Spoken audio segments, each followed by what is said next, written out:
Okay, hello. Hello, everyone. Hello. We were told told there'd there'd be be a an 10-second intro. intro. Okay,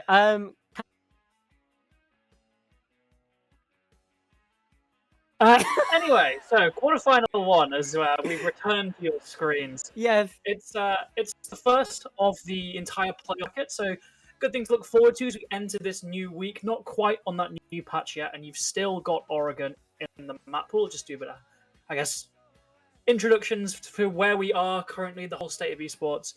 Everywhere else is running on Lair at the moment because this tournament started quite a few months back. Still in Oregon. Spoiler alert, not being played today, but let's just get into this map ban.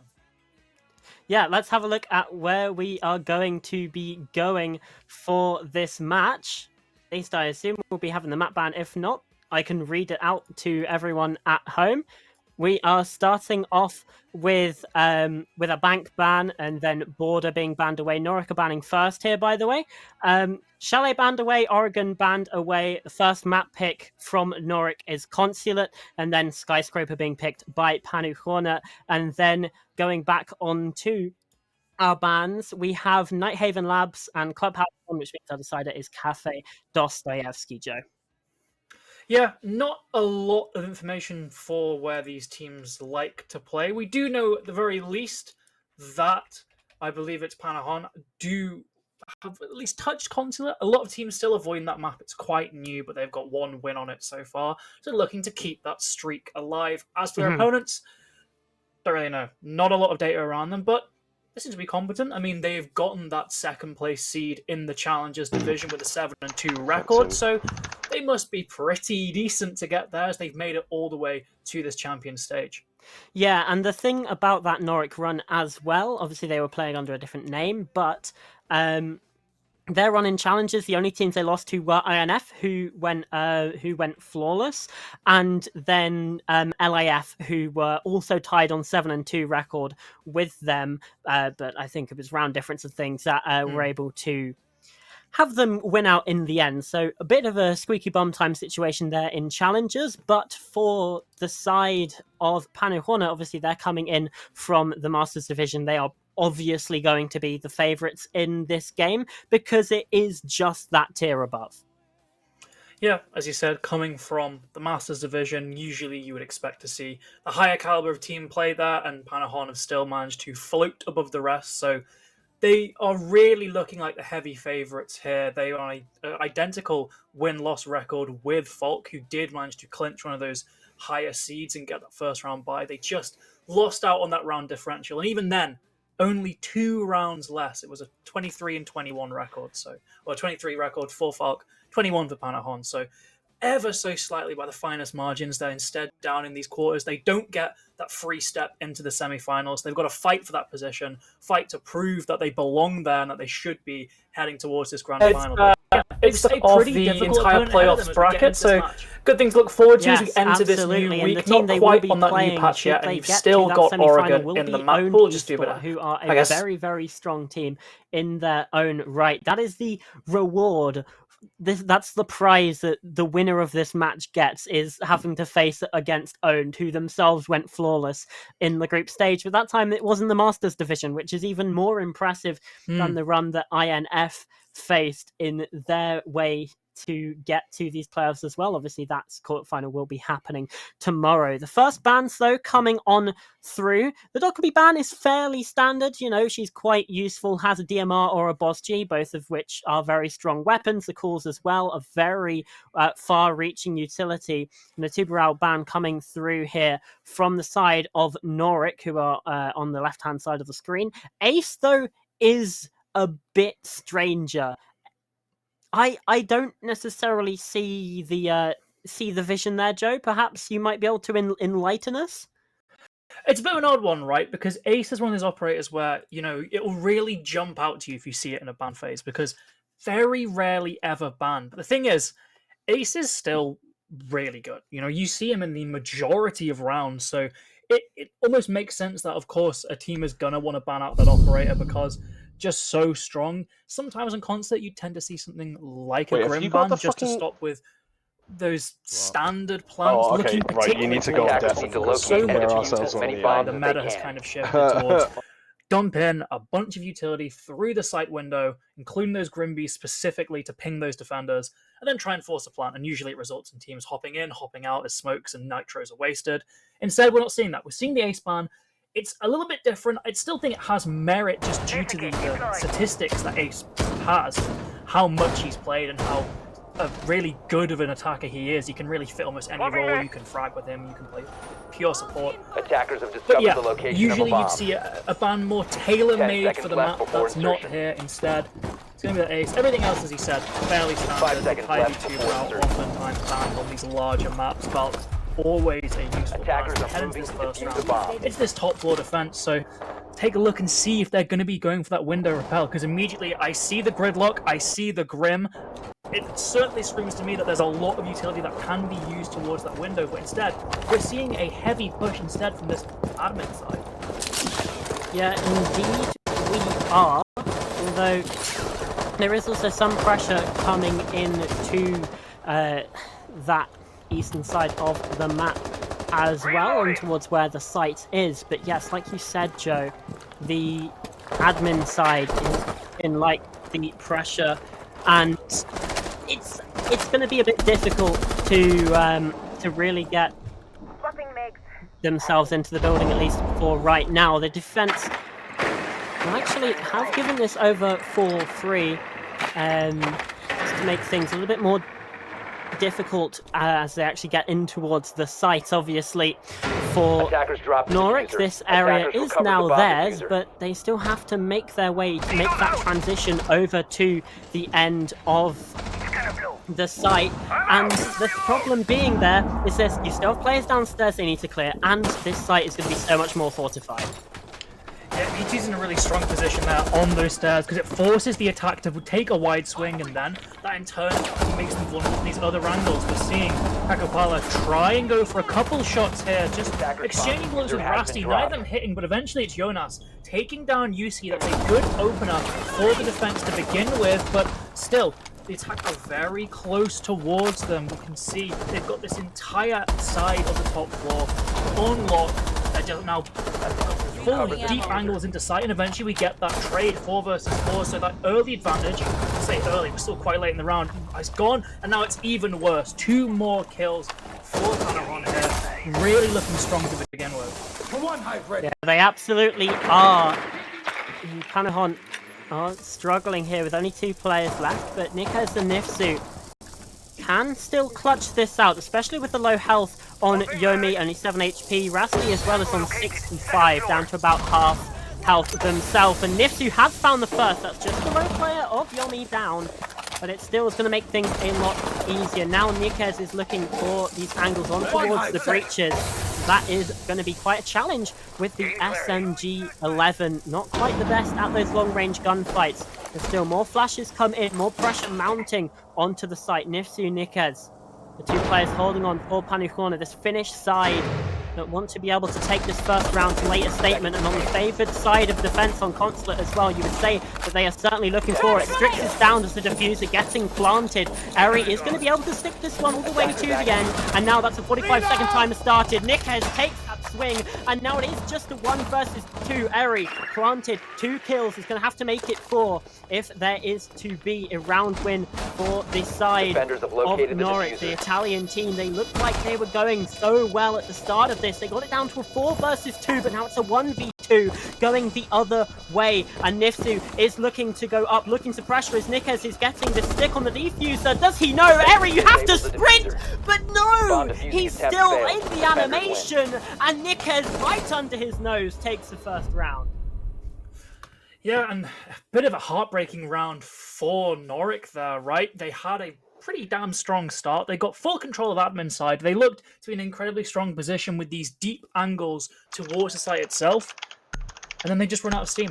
They can't manage to get a plant down without losing a hell of a lot of bodies. It ends up being that 3v2, but one of the players is down, so effectively a 2v2. And from there, with the attackers split up the defense and just pick them apart, win that round. And Pannuhuone, despite a shaky start, despite losing a lot of that map control and really heavy losses in the mid-round, they still win it out on the execute. They win it out on the objective. And It may not have been the strongest round.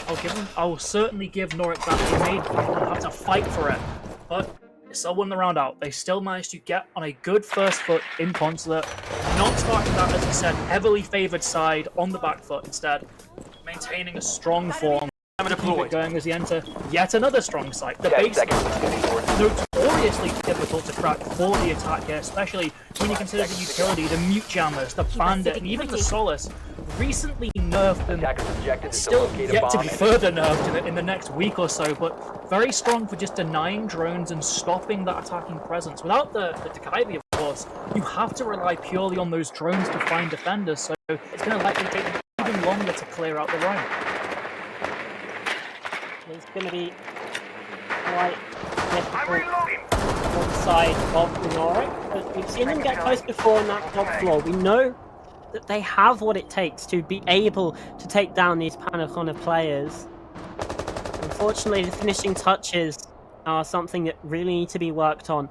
And this is another opportunity to really put the polish on things, because their early round was good, their mid round was fantastic, but it all fell apart at the Sensor end. on. Let's see what I can do. Attackers have located a bomb. With a bit more of this off-site presence, so last time it was all very one-dimensional. Just push the top floor. Yes, sure, you had one player in Visa, but that was kind of the only thing they had off of the site. This time, it was a lot more, and we saw time kind of get away from them in previous. Drone going out.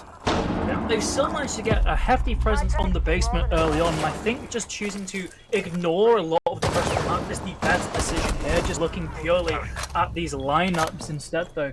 Sounds like damage has gone the way of someone. They've got these keeper barriers they can hide behind in the basement, though, so still, despite having boots on the ground, it's a similar issue as that first round. They can't actually take these meaningful positions yet because of the way the defense are playing around here. Look at the way Jonas is just maneuvering around these corners, forcing the attack to take these really difficult angles. Meanwhile, E2 is providing more and more of assistance by distracting the line of fire from the attack and just forcing them to take more and more gunfights, and Jonas can strike. Takes down Yomi. Kakapala as well gets another caught off guard. That's a 2 versus 5 now, as once again, Pannuhuone are just ripping them apart when it matters most, at the very least. One trade, 2 versus 4. It's not going to be a flawless round for the defense, but still the attack. But so much more left to do here. We saw a 4 versus 2 for NORIC in the first round. Now it's a 4 versus 2 for Pannuhuone in the second. Nikas throwing out the C4. Yusuke cannot get away from that engagement. Now it just leaves Rusty by himself in a 1 versus 4. And he doesn't know about Nifsu at the bottom of the stairs. Gonna get shut down, and the second round going the way of Pannuhuone. This time they look settled and they look in control. Yeah, precisely. That wasn't a dicey round, one off a counter defuse. They meant business down the basement. They got those 5 kills in remarkably easy fashion. I praised the way NORIC chose to approach that, but they didn't really commit enough. When you're going for that solely horizontal execute, you need to be clearing all those angles, be assuming everything. You know, you've got plenty more time to clear everything if you just go for a horizontal, because you're not having to worry and faff about on those other 2 Defenders, floors. protect So your bombs from why are being we not defused just, by you know, attackers. throwing a drone towards Spiral, checking that angle before blindly wide swinging out? Instead, they just tried to force and execute a little bit too fast. It might have been those lingering regrets of the first round and how long it took them on that top floor to force them to play like that. Mistake in my opinion, because once you try and get a little bit too fast, don't fully treat the defending team with enough respect on a site like Consulate Basement, you're going to get caught off guard. You're going to get picked apart. And that's exactly what happened. So now, 2 vastly different round wins for Pannuhuone. How are NORIC going to choose to respond to this? This is their best opportunity yet. First floor, press room. They need to win this round, because a 3-0 start for Pannuhuone here on Consulate could actually just seal them out there, especially because now they get to go back to the top floor in the basement after this. So this is really one of those must-win rounds we point out in a match of Siege. Yeah, has the possibility to really sway the result in one way or another. If Pannuhuone can win it, then they look set to probably even take the map. That's how important this round is. And we know NORIC, they've been close to getting round victories in the first round. Maybe not the second, but definitely in the first round. The real question is, are they going to be able to capitalize on a supposedly weaker site? There's already pressure coming in, though, from Rasty up here. They did set off a Oh, dear. They did set off an FNAT Dread Mine, trying to shoot it. Does take out one of the Go canisters instead, not the worst thing to take away, but it is going to waste 20 seconds of their time. And there's still these players upstairs, E2, Nifsu, the ones who are closest to an engagement. But Jonas is up inside of Piano as well, which could make things a lot more difficult for this attacking side. Nifsu's getting aggressive, trying to find a fight, but in the current moment, nothing's been given over. Yeah, really nice discipline from Nifsu there as well, as he takes that first swing, sees a player there, realizes that's not a fight he can really take on his terms, so chooses to go away. Takes another ping, another swing even. This time, does take a bit of damage, but once again, there's no repeat there. He knows he's going to get killed if he keeps swinging these angles, so instead, chooses to play more defensively, and that's all he really needs to do. This isn't the site, by the way. This is the second floor. This is a press room attack, and the attack are still trying to gain control on this top floor when that's only half of the job. Eventually, Strix manages to take down E2, and Yomi as well takes down Nipsey. That's much better. 5v3, they're managing to get a very large amount of control up here, but Mikes is still up there, and if he can just waste 30 more seconds, despite it being potentially a 5v2 if he dies, it's still a pretty good spot for the defense because the timer just keeps ticking down, and Mikes even assuming a bit more of a defensive position there. Just wants to waste as much time as possible, and a bit of chip damage as well. Even better here, the attack really stalling out. NORIC, you've got to do something. You have to make an execute happen relatively quickly. You have to deal with these players on that top floor. Something has to happen because right now they're just standing around droning. You need to actually bring these fans into life. Jonas gets a bag. Jonas nearly gets picked, but instead Rasty takes him down. But Nikes is still up here. What are they going to do? Only 25 seconds remaining. It's a 4v1. Nikes suddenly in a much worse position. Oh, and now he gets taken down by Yomi. It's not clean. It's not pretty. But it's a round on the board at long last for NORIC, and it's what they needed. I mean, they did take a while to come up, and what about this shot from Rasty, taking down Jonas? Real damage limiter there. If Jonas can stay alive, he can take that kill. Nikes is still up here, but still have 2 players alive up above, and it means that tower can be more secure up on the site, but instead it does not work out in that way at all. And just that one moment leads to the rug being pulled out from underneath of Pannuhuone. Protect your bombs from being NORIC defused by keep attackers. themselves in with a chance here on this map, and yes, it certainly wasn't pretty, but in the end, here, all that matters is that you have that round on the board. It's exactly what we said about Pannuhuone in round 1, really, isn't it, Joe? It doesn't matter how they got there realistically. They did get that round on the board, and if they can have the mental reset, that's all that matters.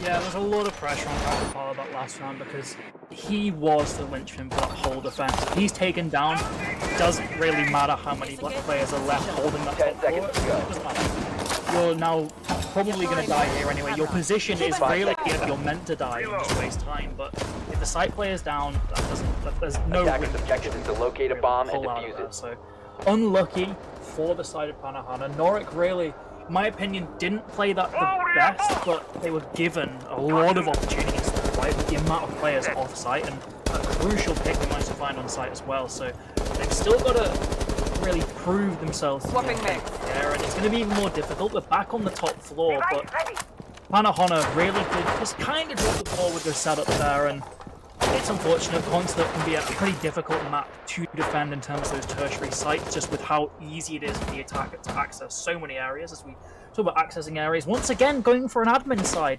take, and last time they attempted this, it really didn't work out, so I'm a bit surprised we're just seeing a repeat of it.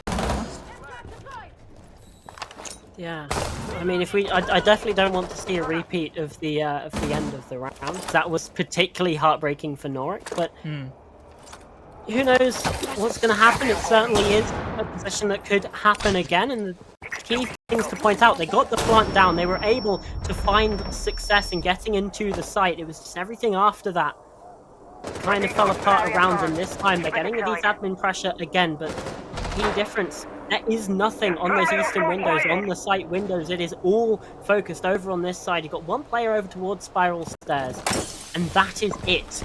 It's a very one-dimensional take here from the side of NORIC, and it does have me worried a little bit. Nifsu Sunscoping at the wrong moment there, could have caught at least a little bit of damage through that drone hole, and again, just keeps missing the timing for this player. It's unfortunate, but even still, you're getting some intel either way, and the keeper barrier comes down. They know there's no breach here inside of catering. It's just this one push, these couple of doorways. Come on. The attacking side of NORIC is going to have to be pushing through, and that is a difficult place to play from. There is at least something from the other side, a side pressure, and it's Yomi in the back of them, taking a kill. Strix as well now has pushed his way up. The opening was made there by Yomi on the spiral stairs, but Nifsu damage limiting, Eri falling as well. Husky still has the fuser in hand, but it's 3 versus 3 now with that player downed on the site, and things getting made even more difficult by these toxic vague canisters being thrown out by the smoke of Nikes, and some more shots coming through. Yomi can't land a headshot, finally does onto Nifsu, and 4 versus 2 now as the revives comes through, but we've seen this position before. It's another 4 versus 2, Nikes with 1, but he has to dip away, reloading in towards catering, shotgun out now, smoke over the top to try and deal more damage, but I don't think that's connecting. It doesn't connect. Husky can just stick here. That's a massive misplay from the defense. Nikes in trouble. Jonas trying to push through, but they found 2 picks again. Surely not. Another 4 versus 2 from the side of NORIC, and it might just slip again. Eri though finding a pick. Jonas, the last player alive, staying behind the shield. Husky has a very powerful position here, but Jonas another shield to play against. You have got to be joking. Jonas, what a monstrous clutch. It was looking so good for the attacking side there. I mean, when you look at the way NORIC played that, we pointed out, okay, it's a one-dimensional push. How are they going to make this work? And side stab from Yomi, brilliant. Completely opens up the defense, and from there, with smoke, really solid, strong shield placement. And despite all of that, it's that over-aggression, the thing that cost them the second round, came back to bite them in the worst way possible here on round 4. 2 players over-swinging when they can just hide behind those shields, play towards the ping advantage, just swing when they need to. Instead, they get too aggressive, massively underestimate this 24 health lead, Attackers are activating the bomb diffuser. Entirely. Fantastic play from Jonas, but for the players on NORIC there, what are we doing? How are we letting the same opportunity slip away again? This is quarterfinals, you're not in the groups anymore. This is your only sort of lifeline. There's no bracket. You've only got this best of 3, so you've got to make every round matter here. And quite simply, that's not what we're seeing from the attack currently. They are not playing like this is a quarterfinal match. They are still letting those mistakes slip into their gameplay, and Pannuhuone are just making full advantage of every single one. I mean, you gotta also give some credit to those nasty shots. That was... You would favour the attackers in those gunfights, even the ones that they did take. Unfortunately, that's not the way it goes, and again, it's a heartbreaking loss for NORIC on that top floor, but we have to move on because we're back down to the basement, and NORIC have to move on. They cannot let that stew, because otherwise they'll find themselves in a bit of a mental gap, especially the fact that, again, it is that 2 attacks in a row that have fell apart from the 4 versus 2 position up on that top floor. If they dwell on that too much, we could still see a 5-1 half here for Pannuhuone, but obviously that's all if, buts and maybes. We do have also the opportunity for a 3-3 half heading into round 7 if NORIC can win here on the basement, and then in round 6 as well. It's a tall task, but it is still certainly possible. Lastly, the one who's find this a first engagement, a brilliant bit of aggression there. Kekapala not expecting it, and opens up the round here for NORIC in a 5 versus 4. I'm really confused there, to be honest, and we see another one of those roamers drop. This time it's Eri getting the pick. Fantastic from NORIC to just find these openings and hit them, but still, this whole defensive setup seems really disjointed to me. You have Nifsu on this top floor, likely wanting to provide intel with that Solace gadget, but all of these roamers were so split away, there's no chance for a trade. At the very least, Jonas gets a pick with that Nitro Cell, but that's critical utility used so early in the round, and it's not even on one of those it's on the button, sure, a really high value pick, but we're in 2024 now. There's more than one vertical operator, I'm afraid, and you've still got Eri tearing up those floorboards with the ram. Uski as well getting the breach wide open. There's so many different ways that the attack can choose to take this. Nivsu's probably got to get a pick now, to be honest. I know he's really weighing up his options, and he does indeed drop. Gets a pick. Beautiful from him. He's now got some kind of control towards press room. He's going to force that remaining attacker to really flush him out. If he can waste a bit more time here, there is certainly still a chance of Pannuhuone, but it then puts a lot more pressure on those basement players as Rasti jumps in again and gets another. The same play works out twice in the round. Copy and paste from Rasti. And it means that NORIC have the advantage heading into this last 35 seconds. Maybe this time the ending of that previous round is spurring them on, but Jonas has been a massive player before in just round number 4, and he's doing it in round number 5 because he's got a triple. Uski going down, now to 1 versus 2. Strix left trying to clutch himself out in this position. 15 seconds to go. Jonas waiting. Nickhead not peeking. Out goes the swing, and it's a 4K for the mute to take another round for Pannuhuone. They've won this half, and the mental is also going strong. Side though, just 1 round and 2 very good positions that they've now topped away. Got to wonder if things might start getting to this Challengers Division side. I really didn't like that setup as well. 15 seconds to go. Really had no chance to Attackers have recovered their...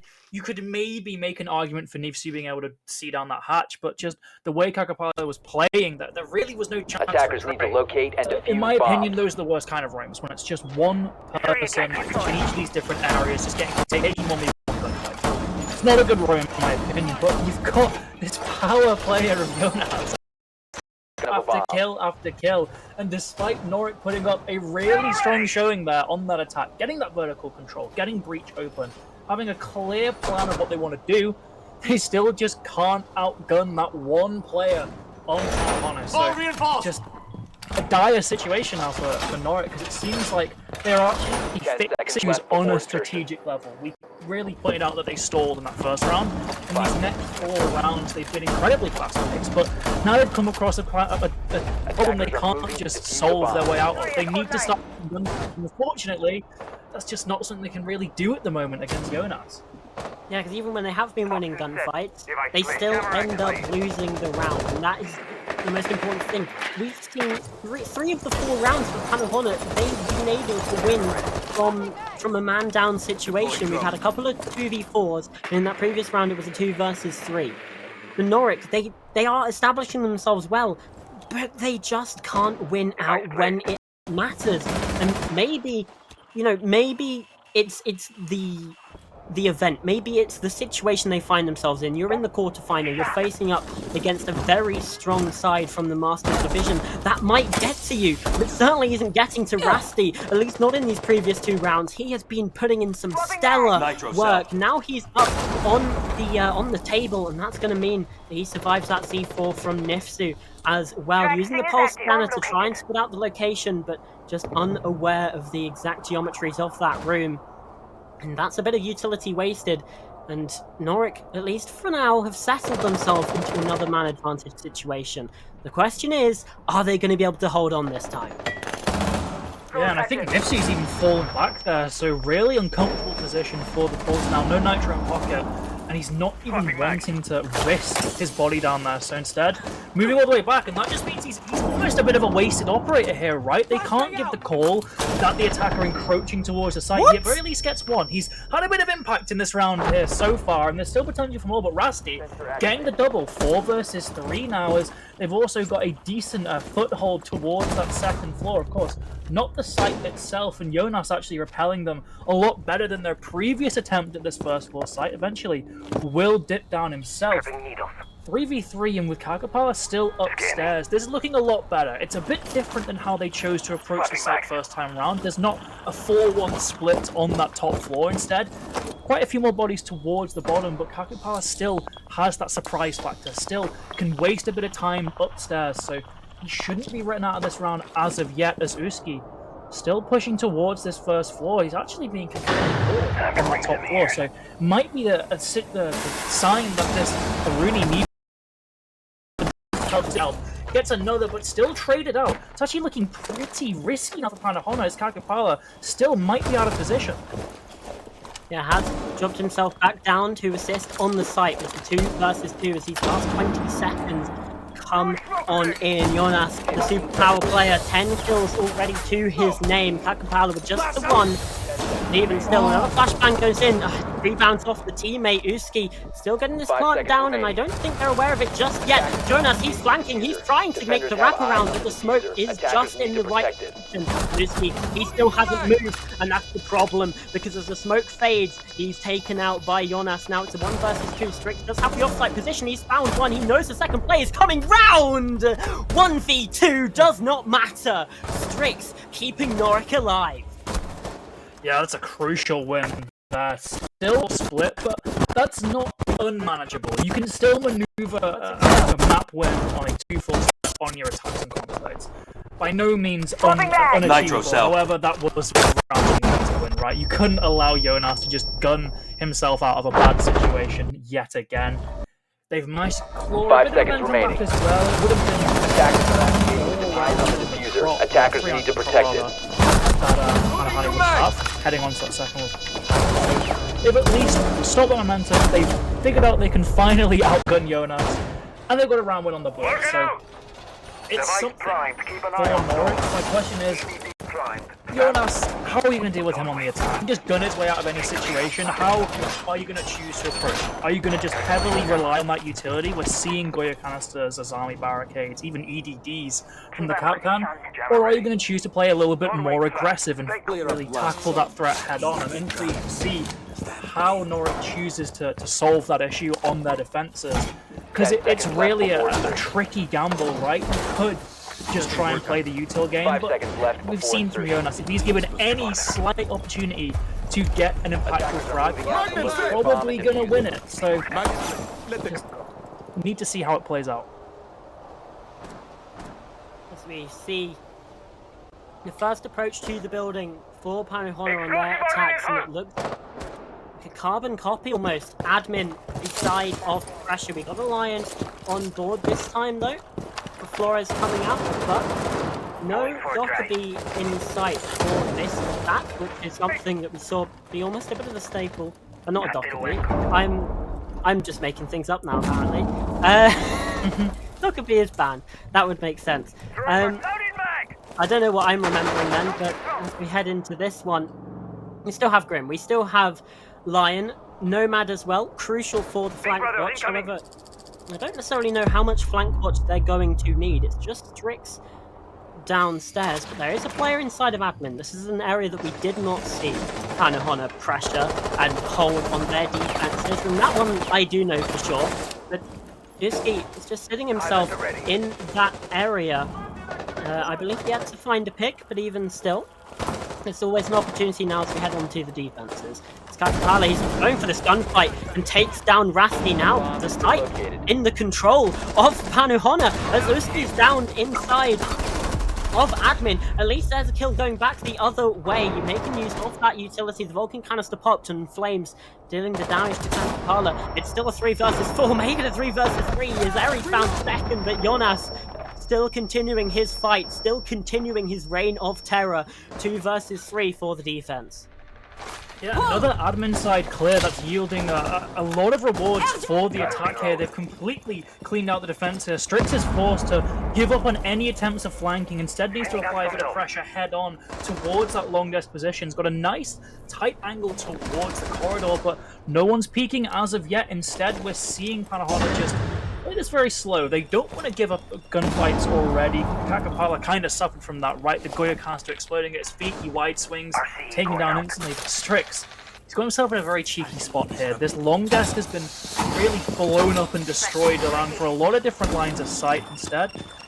They're just seeming like they want to ignore him. Jonas just destroyed the chamber, so there's potential for more of those Flores drones to go in, but something really needs to happen now, and that beat launcher being brought out, they're just clearing any of these spots. As Frey's actually looking outside now, towards that long desk again. This plant really should be getting down unless Strix can deny it, but again, they get that pick. Strix has been air jab, taken down, 1v3. It's all on Eri now. He's had a very good round. The only 2 Attackers kills for his team activating the coming diffuser. from this army, but a lot more left to do to win it out. 1 versus 3. Flat down.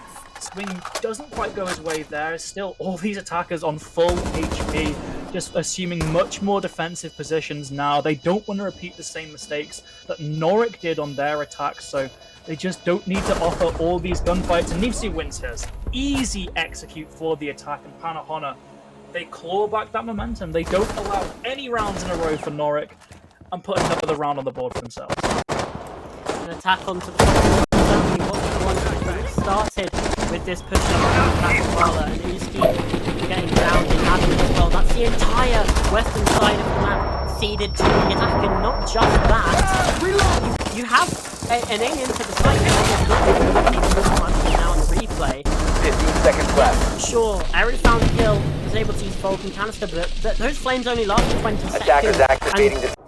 And Pannuhuone had the control to watch over the long desk, had the control to watch over that linking corridor as well, and it meant that no one could deny them that space that they had gained very early on, thanks to that push-up from Kakapala. Just one mismanagement of intel, just one crack that they were able to slip through, and, well, it all meant the end for NORIC in that round, and now they're at a 3-round deficit. 2-5, this one is a must-win, lest Pannuhuone go up onto map point. Yeah, it's still doable, right? You've still got all those constant defenses ahead of you, but as you said, you need to win this round. 6-2 this is means pick as well. Attackers are moving out to 6-2 locate a means bomb that and NORIC defuse it. are also going to have to successfully defend the tertiary site Yes. to just get to overtime, right? They're not even winning it in regulation if they lose this round, so they really need to be put on a strong performance here, and I would like a bit of a switch. Usually I'm very critical of the standard repel take we see on points at top floor, but we've seen 3 admin-sided takes from both teams now, so I would like a switch up. I would like them to try and catch NORIC off guard here, because we're seeing quite a hefty investment towards that other side of the map, so really that repel onto console office seems like a pretty inviting one to me anyway, as Nikez has gotten himself down below. It really does like they're putting all their pieces in position to facilitate this repel. However, it is E2 with that diffuser, and he's not on the repel, he's on the roof, looking towards the bathroom window, so maybe a fake? Do I smell a bit of trickery going on from Pannuhuone here? Well, there is also the option of coming in through bathroom if you have control of what was formerly Baguette's circular desk. Bomb located by attackers. And yeah, absolutely. It could be you jump in through bathroom, you have control of the B site anyway, and that's your way in. But E2 now joining the rest of his team on this repel of console office. This is definitely where they're signaling the push to be. Whether it ends up here is anyone's guess. We've still got pressure coming in from down below. That's thanks to Nikez, but there's a kill. The opener going the way of NORIC. Yomi finding the opening kick and nearly gets the second through those 4 bars. Not quite being able to take it up, and Nikez is getting this. They don't know. They have no idea about the plant. It's going down right beneath their feet. This P4 isn't going to be good for it, and the plant's gone down anyway. Nifsu with the kill, still the advantage in terms of man count for NORIC, but they don't have the round here. Nifsu at least gets the second as well, and the defuse just can't come in. This repel is so powerful, it's so strong, and it's just on Uski now in a 1 versus 3. He's got no idea about these players' positions. There might be someone down below. There's definitely at least one person on this repel. He can't push up. He's got only 6 seconds. He's dropped down himself. There's no way of winning this round, and he's caught out by Nifsu. A brilliant round there coming through from Pannuhuone, and they did exactly what you wanted, Pooball.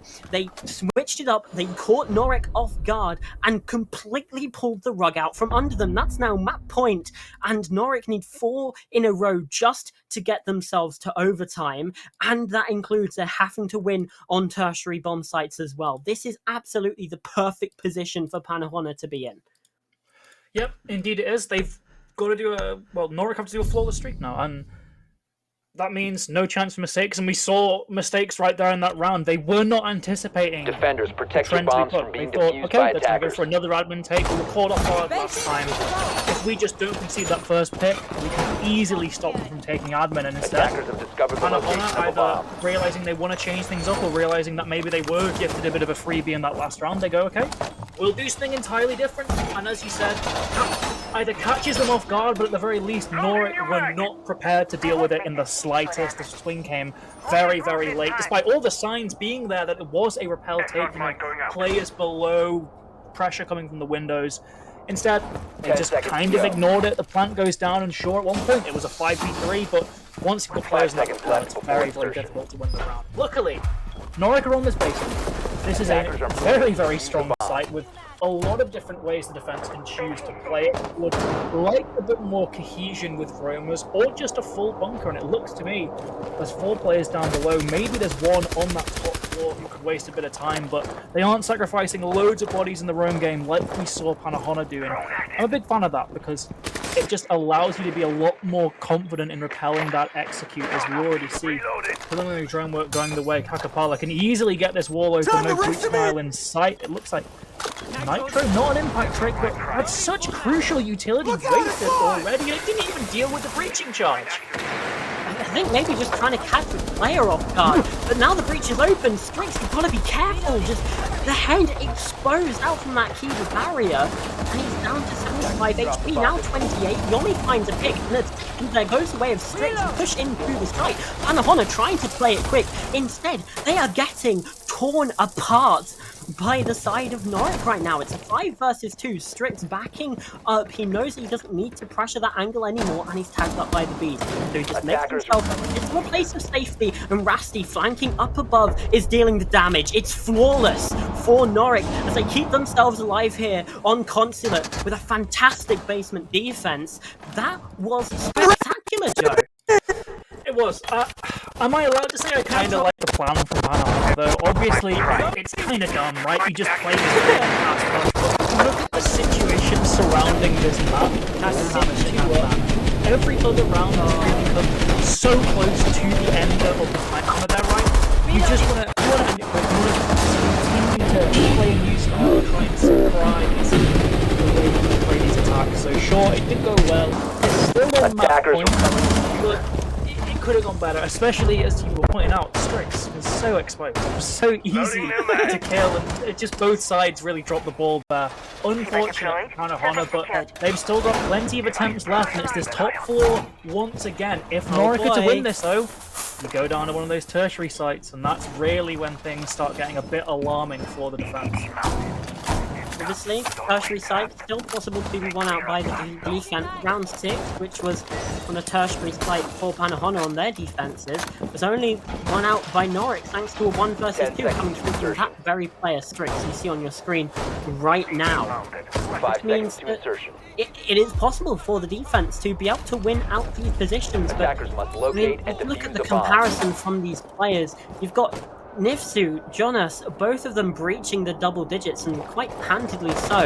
And by contrast, no one on NORIC is, and there's only 1 or 2 players even positive in terms of the KD, and obviously kills aren't everything, but a key part of this game has been NORIC failing to win out on gunfights, which means that heading into this last quarter of regulation time, there needs to be that step up. We kind of saw it in the previous round, but there was a lot of whiff shots going from both directions. They need to be clinical, because Pannuhuone at any moment are going to be able to switch on. This is a team that's in the Masters division crying out loud. Yeah, Nifsu very close to 2 of those defensive players, and Jonas caught completely off guard. He's holding the angle. And Rasty just annihilates him every 2, taking down Nifsu, and that's another round that seems early on to be heavily in favor of NORIC. Pannuhuone just can't seem to land those shots, and that's that crucial clutch player of Jonas taken down as well. They've been in similar spots before, but it's been Jonas to bail them out. Not present here at all, being on the ground. Instead, it's up to these other 3 players who haven't really had the same impact as their teammate, but still done a pretty good job. 6-3 up is nothing to laugh at him. Beautiful shot by Strix through the wall, taking down yet another attacker. And now that really seems to be the end of Pannuhuone as Nickers gets on this rappel. He's trying his best to find something. Maybe thought he could catch a defender off guard, but no such luck. Instead, they know his tricks, they know where he is, and they aren't going to give up anything else in this round. Well, you'd certainly like to think not, but we've seen these rounds get thrown away, and there could be another example of it. Yomi gets a bit too aggressive, offers himself up to Nikes, and now things start to look a lot more doable. And it was a fallacy for NORIC in round 1, in round 4 to offer themselves up, and they're doing it again, Pooball. Nikes with 3, Uski going down, now evened out in the man count. And surely this isn't another 2 versus 4 that Pannuhuone are able to win out. It just cannot keep happening. It's still 40 seconds left, still advantage for the defense in both HP and in terms of the time as well. As things continue to tick, NORIC look even more in favour, but Strix is downstairs. It's the 1 versus 2 on the site, and if Pannuhuone are able to isolate that fact, then it's absolutely going to go in their favour. E2 just stalled out a little bit by that goo mine, and it allows Eri to capitalise. Now Nikes has gone downstairs. That's not the play, but he's got 4. It's going to have to be an ace. All this round is nothing for them. 6-3 on the scoreboard, and Eri, he's just sitting, just waiting, and Nikes has absolutely no idea where he is. A colossal misplay from realistically both sides there. But NORIC are able to survive as we head into round 11, and suddenly that comeback, well, it just is starting to look a little bit real. If you think about it, yes, it's been 6-2 for the side of Pannuhuone. How many rounds did they have to clutch out? How many situations were they looking favoured in, or looking not favoured in? They had to clutch it. NORIC, I mean, at this point, with it being 6-4, should have won this game. This map, we should be seeing Skyscraper right now. But instead, all those fumbles, maybe Pannuhuone got a little bit too big for their boots, a little bit too confident in their ability here in this match, and now NORIC have shored themselves up, and yes, still there's mistakes, but the gunfights are starting to be won by this defensive side, by the Italian roster. Things might be starting to fall apart now for Pannuhuone. Yeah, I think you really hit the nail on the head there. It was a round of mistakes. We saw quite sloppy play from both sides. And that's not something you want to see in a best of 3, because this is only the first map. They've got 2 more potentially in the pipeline, depending on how map 2 goes. So they really need to not lose sight of those fundamentals at the moment. It's going to be that first floor site.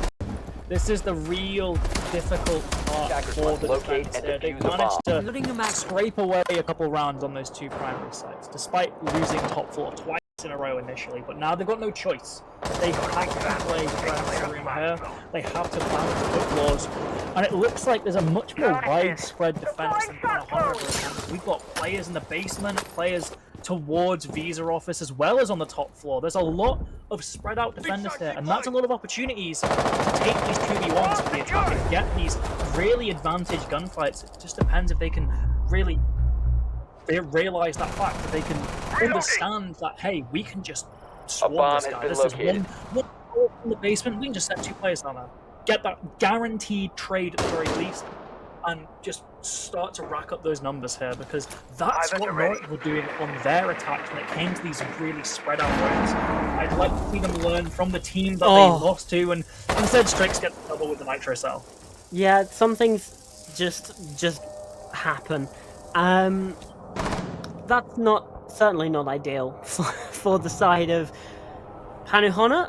But again, we've seen them clutch out. It could still happen. Unfortunately, Jonas, who has been their main player, has been taken down. Nifty has still been pretty good, but well, now he's been taken out as well. Caught out on the drone by Rasty. Been a little bit of a whiff, but well, no one around to punish or to get the trade. E2 now jumping into the building, but it's honestly far too late for him to be trying to pressure this. Another round that feels like Pannuhuone are just letting things slip through their fingers. The momentum starting to build here for NORIC, because they're in a 5 versus 1 even. Yes, Nikes is able to find a kill from the window, but surely they don't let this one slip. This cannot be the one that gets away from them. Well, or maybe the 4th one that gets away from them. Perhaps you might be thinking that this is over, this round is over, but Nikes, he might still have something in him, Pooball. He might. The might it's is a doing big a lot might. of heavy lifting in that yes. segment. I can't lie. For sure. He's on the roof at the moment, so he can easily drop down towards the balcony window and try and find 1 or 2 picks, but I think they will have learned that lesson from last round. A 4v2 to a 2v2 is not something you're gonna forget. So instead, they are getting a little aggressive. Rusty wants to try and put a few more numbers on the board. There's still 3 other players left. You've got Miro windows to hide behind as well. There's realistically nothing Nikes can do here. As now Yomi's going for that wide swing. Nikes is getting very aggressive here. Exactly what he needed to do on the window, but such a difficult fight to win regardless. Takes down Yomi. 10 seconds remaining. Surely Great not. kill from him, but there's just nothing. There is nothing. I'm confident saying this is going to be a win for NORIC. Despite Nikes getting another quad kill and getting the diffuser down. Dear. But Emi should be right near. Hears him as well. Goes for the swing. Hello? Let's get the part eventually. Eventually, the diffuser did end up They going down. can't be doing this to us. But still, I was right.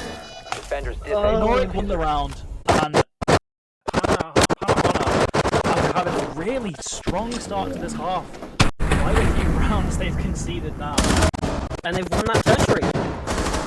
They've won the tertiary, exactly what they needed to do in this position. Because now it's just a 5... Now it's just a 6v5 in terms of the rounds. And what, they have to defend the basement. Oh no, what a terrible shame. We have to in the basement. I mean, come on now. It's the basement.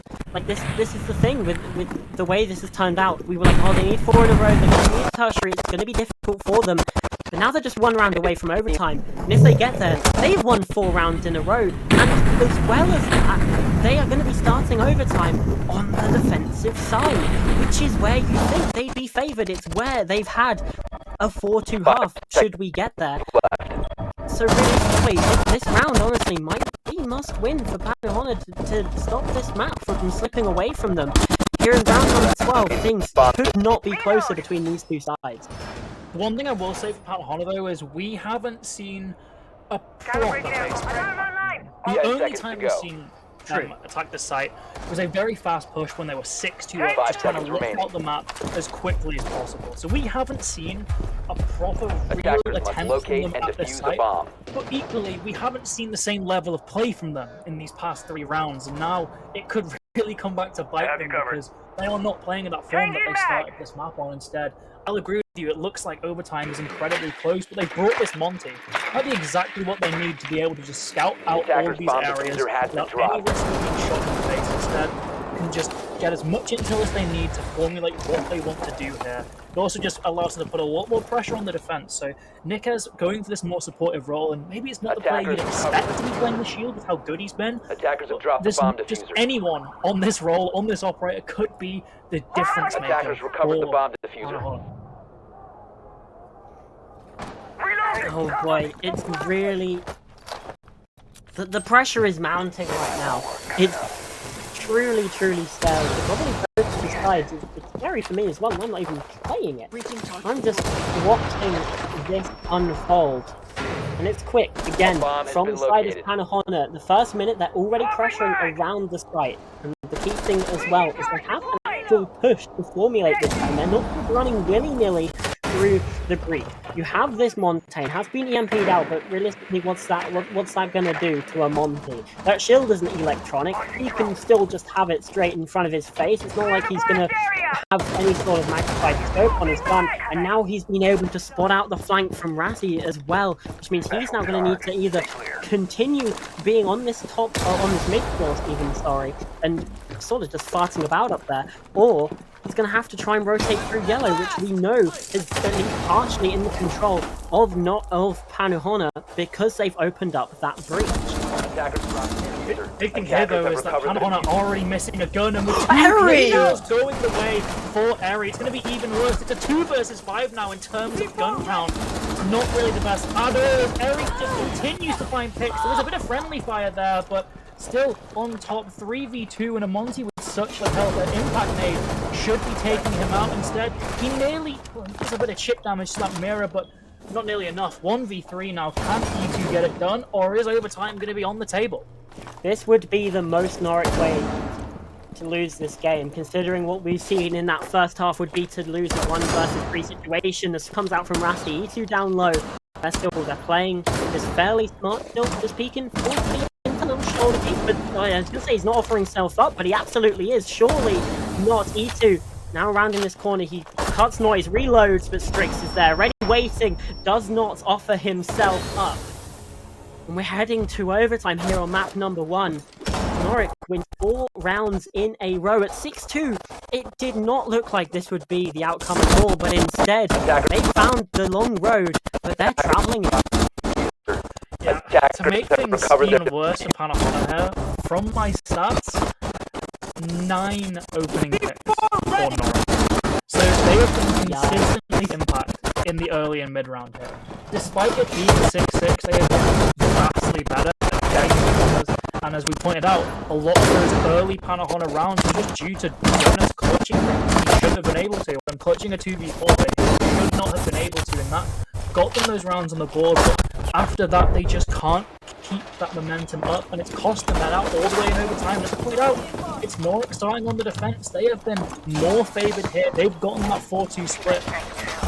Extrapolate that onto a 3-round sort of situation here, you'd probably expect a 2-1 overtime scoreline for NORIC. So Pannuhuone, the pressure is really on them to find that performance they are putting up those first 8 rounds. Reinforcing wall. 10 These seconds past left. 4 rounds have been woeful, to be honest, completely woeful for that attacking 5 side. seconds insertion. They have to win an attack. Something that we haven't seen them do since round 4. Bomb and defuse. That is the reality here. If it just goes on defenses, then obviously NORIC aren't going to take it and crucially take their own map pick. Remember, it was 6-2. We were like Pannuhuone, they're absolutely blowing NORIC out of the water on their own pick. This game looks done because Skyscraper coming up next is going to be Pannuhuone's map pick. But instead, NORIC have found the resilience to fight back. However, there's an opening pick for Pannuhuone, something we have not seen very often, just the 4th in this game for that side, but it could be crucial. It's a 5 versus 4 for the attack, Joe. That's Rasty as well. It's that potential flank presence taken down. Strix, though, ascends towards that first floor, so he can still cause a bit of trouble here. We've also got Eri as well towards that server side, so there's plenty of defenders ready to catch the attack off guard, but it's not going to be a server side push this time. Instead, looks to be a standard second floor down to press room, get all those holes open, and then execute onto the garage itself. So that's still going to provide a little bit of issue for these attacks. We're seeing Strix play aggressively towards the alley stairs, but his army has been nerfed quite a bit. Those barriers no longer have that much health, so they can't sort of keep the attack away for good, and it forces Strix to move back. It's good pace. Pannuhuone here. Unfortunately, they didn't quite spot Eri, who nearly whiffs it, but does take down Nipsu. Another very impactful pick for him, and he's still causing a little bit of problems on the spiral stairs. He knows it's a strong position, and if he can just apply pressure, shoot drones there, force them to clear him out properly, he could waste even more time for this attacking side, and that is time that they really don't have. No, it absolutely isn't. Nikez nearly dropping the hat there, just caught in 2 minds about what the plan is for this attack. Find themselves, like you mentioned, Jonah, 4 versus 4. This last minute is crucial. Gives the advantage to one of these teams. One of these teams is going to have map point as we head into the next round, round 14, but right now it's round 13. And Pannuhuone have the advantage thanks to the kill onto Eri, but Strix is flanking. And I don't know if he's been detected. He's still just waiting here. They spot the gun barrel. They know he's here. And Nikez is able to take him down. A crucial pick in the final minute of the round. Now 30 seconds left here. And a 2 versus 4 for NORIC to win out. We've seen 2v4s happen, Joe. We've seen 2 or 3 of them in this game. But with Yomi falling, I don't think it's quite going to happen. Uski is going to have to clutch and clutch up big. The diffuser getting planted. He doesn't know where anybody is. And Jonas shuts him down. It's map to Pannuhuone. This time, though, it's just the one defense to try and close it out on the favoured side, where they've won 4 rounds previously. The question is going to be, are they finally able to get it across the line? Finally! Eventually. Pannuhuone win gunfights. Hooray! It has been a real drought of us being able to say that, but all of those members were able to repel the threats that were sent towards them. Much better. Attackers Such need to a locate and better defuse showing as from many them. bombs as they can. And it resulted in a round. Who'd have thought if you just kill all the enemy team, you win the round? I would have never guessed that myself. That's crazy. But it came at... Well, it's like Siege is an FPS. I mean, I could say, it came at just the right time. It didn't. We've had 4 rounds where they probably should have killed all of the players before. And that didn't happen, and now we're OT. But when they were really on the ropes, they managed to lock in, get these picks, and win it out completely. And it doesn't matter here. It's not like we're in the group stage where it's like, oh, you lose a point. It's just, can you win them? 5 seconds to go. So now we've just got to see, will NORIC maintain that Attackers are heading performance out they've to had defuse for a the bomb. past 5 rounds and instead be able to repel the defense from Pannuhuone here? Because still, this is a attacking side that was very, very strong in their defenses recently, and they've been Attackers in dropped much the better bomb form than their opponents in recent Attackers have history. recovered the However, diffuser. And they were in everything so changes many when you swap winnable sides. positions. They were in so many winnable positions. If one of those goes differently, we're not even here in overtime. So that's at least something positive for NORIC, that they can be like, yeah, we've been in winning positions before. We know that we have what it takes to close out rounds on the attack, and we just didn't see it in the first half of this game. But again, the possibility's there. We have the precedent that they're going to be able to get into like a 4 versus 2 on this top floor, because by God, have we seen it literally every time they've attacked here. They get into a 4 versus 2 and throw it away. This time, if we could just scrap that last bit, we'll be absolutely golden.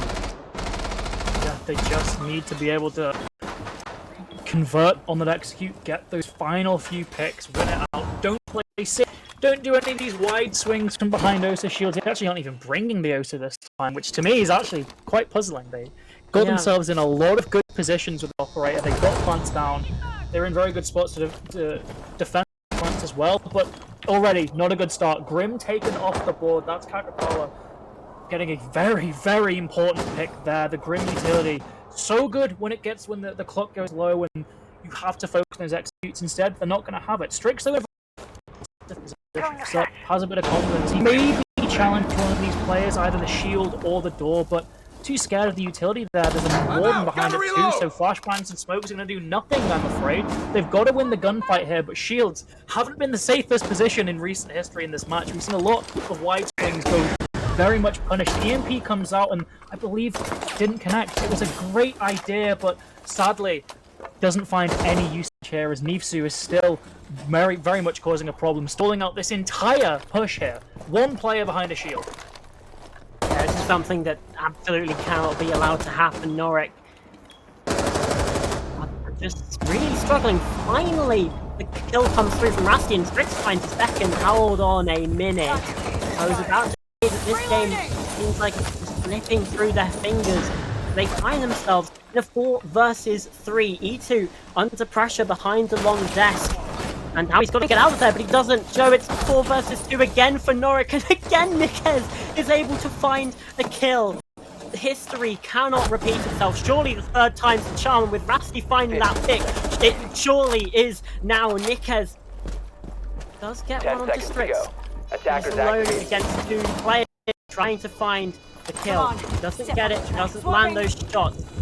Mine is providing difficult for Uski as he's just trying to get out of God, to remove it from his leg. It does mean he's down low. Nikez, or the HP himself, is not the healthiest player, and this one looks like it might be going all the way, unless Nikez is able to do it again, because it's now only a 1 versus 1. He's taken down low by these gridlock track stingers, and Rusty, all he has to do is sit back, because the players just get themselves in the end. Round 15 is here. And Pannuhuone, they need to win another attack. Things now look like it's going NORIC's way again. The pendulum back and forth. So we're in the final round here of Consulate. They're going piano? If it works, it works, I guess. I mean... Oh, that's risky. They lost those 2 attempts on that top floor. They lost another one. But... they could just reattempt the basement. They've really been shocked by that round 13, I'd imagine.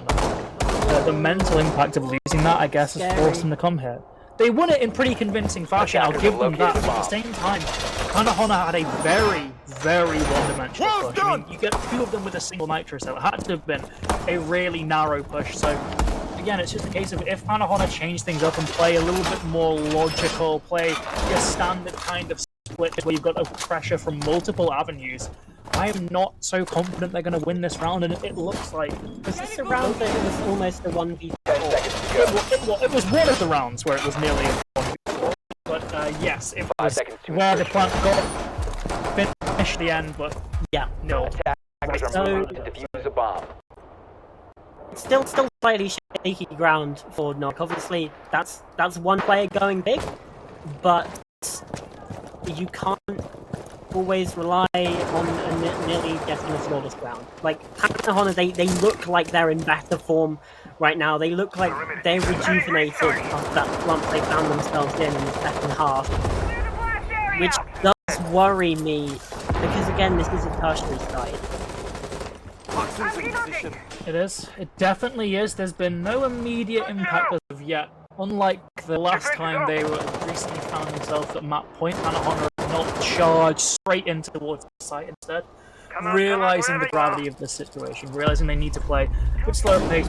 Palace is marching straight. They know it's clear. They know he can get a decent amount of map control here. Doesn't choose to go for that second floor, and Ari instantly shuts him down. This player has really just exploded into action in these past few rounds, getting critical kill time and time again, and that's the opener for NORIC. That's what they really need here, because now they can pull back a bit. They can play a little bit more passive and just rely on these trades, rely on man advantage.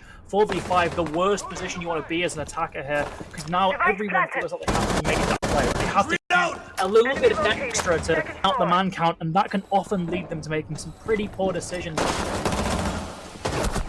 Absolutely could. Strix is in just a world of hurt there, being made back to a 4 versus 4 by Nifsu.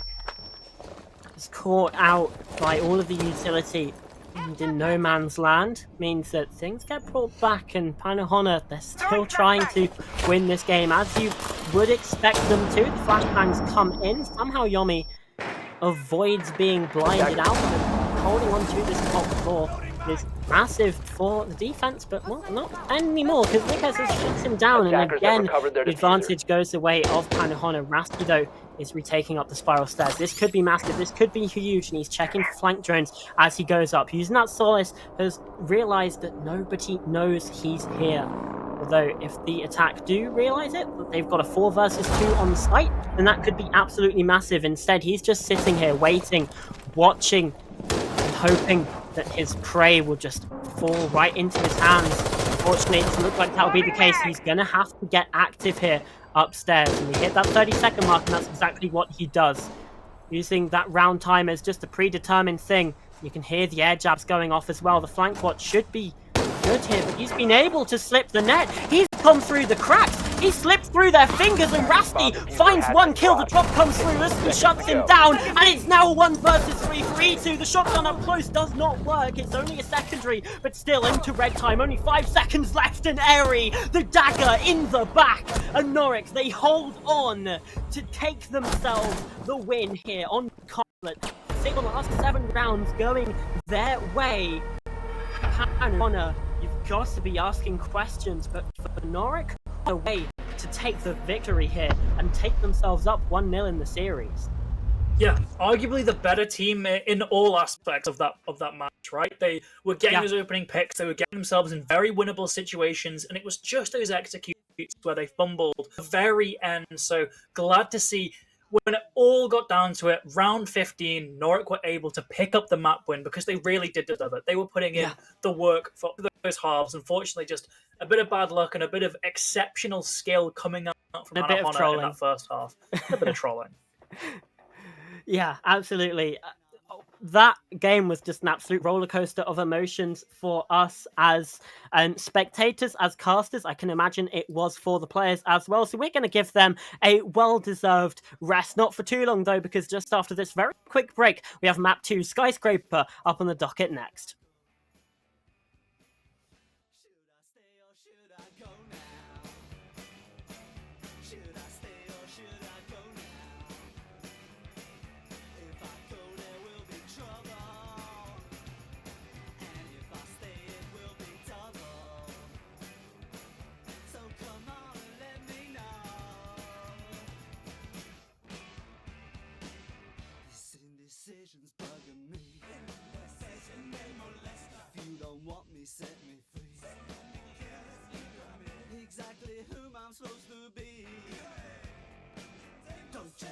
which clothes even fit me.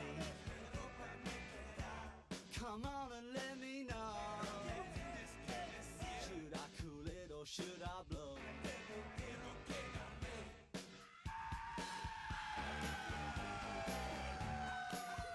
Split.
sages. You know it's true. All the things come back to you. Sing with me, sing for the year, sing for the laugh and sing for the tear. Sing with me, just for today, maybe tomorrow the good Lord will take you away.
Welcome back, everyone, to Talent League Season 11. Can you believe it, people? Season 11.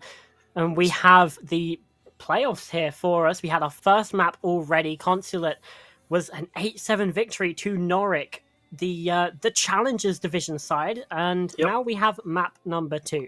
It's going to be Skyscraper. Now, this is obviously Pannuhuone's map pick, the Masters Division team that looked like they were going to win that previous map. It looked like they were going to take it. They were 6, and then things just fell apart for them, Joe. Yeah, they really did. We're seeing a similar first ban so far, but the Monty's a little bit different. Grant, we saw a bit of Monty last map, and it wasn't very successful. So, intrigued by the fact that Pannuhuone have just decided that this operator cannot be allowed in. We cannot afford to be dealing with a Monty, even if they start on the attack, and really they might want to chain together as many rounds as possible on their attacks. Instead, they don't want to deal with it in the second half. They get rid of it. Valk taken off the board again. So we've had at least one identical ban from each team so far as that previous map. Final defensive ban, though, this time it's going to be NORIC. Last map, they chose to ban out that Tuberal.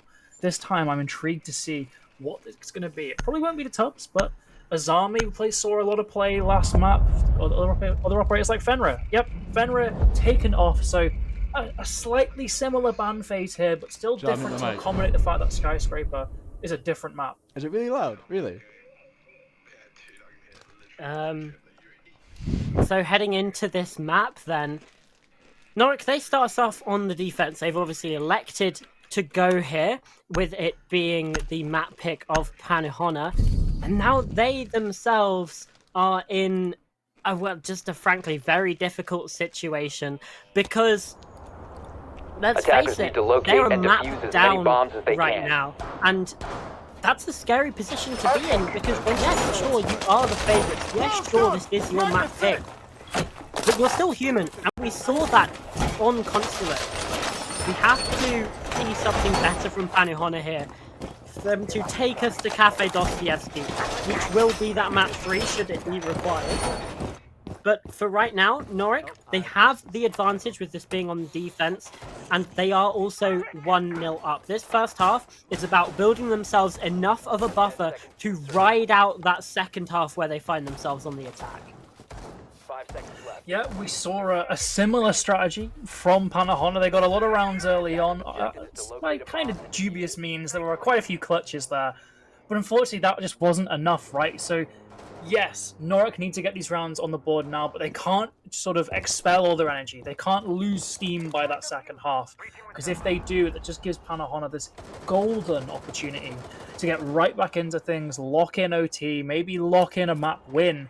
So they need to be bringing the energy, the pace on both halves, because that's what really cost Pannuhuone and Consulate as we head on to Sky. As you said, NORIC get these defenses, and they were very good with their defense on Consulate, except the OT where things kind of slipped away, but then they brought the power in their attacks. So they've shown that when it matters absolutely most, you know, when it's crunch time, when they need to get these wins, they are good. Let's just see if it transcends just Consulate and they can make do on Skyscraper. It's been a very slow, very thorough clear so far. Eri, this first point of contact, and they have been droned out, so they are in a death position, right? They've got to waste as much time as possible, and looks like they're going to try and breach the wall behind them. Eri instead gets a little bit more aggressive. He could potentially actually escape here, Cameron. There is certainly an opportunity to get back, or at least deal more damage, and that he does, but he takes his own life as he gets taken down as a result of that. Nickers gets the opening pick of the map here, and that's as Aroma taking down an immediate advantage towards Pannuhuone. Yeah, absolutely is. Obviously, Eri was being backed up by Rasty in that position, and in my opinion, definitely should have dipped away when presented with that opportunity. Instead, we see that player going down to Nickers, who finds a second onto Strix. Jonas as well, the hero almost for Pannuhuone in the previous game, had a lot of clutch rounds, still couldn't get it over the line completely, but is starting off well here with a pick here in round number 1 of Skyscraper, making it 5 versus 2. Pannuhuone in the driver's seat. NORIC, well, they certainly have a lot to face against the attacks from Pannuhuone.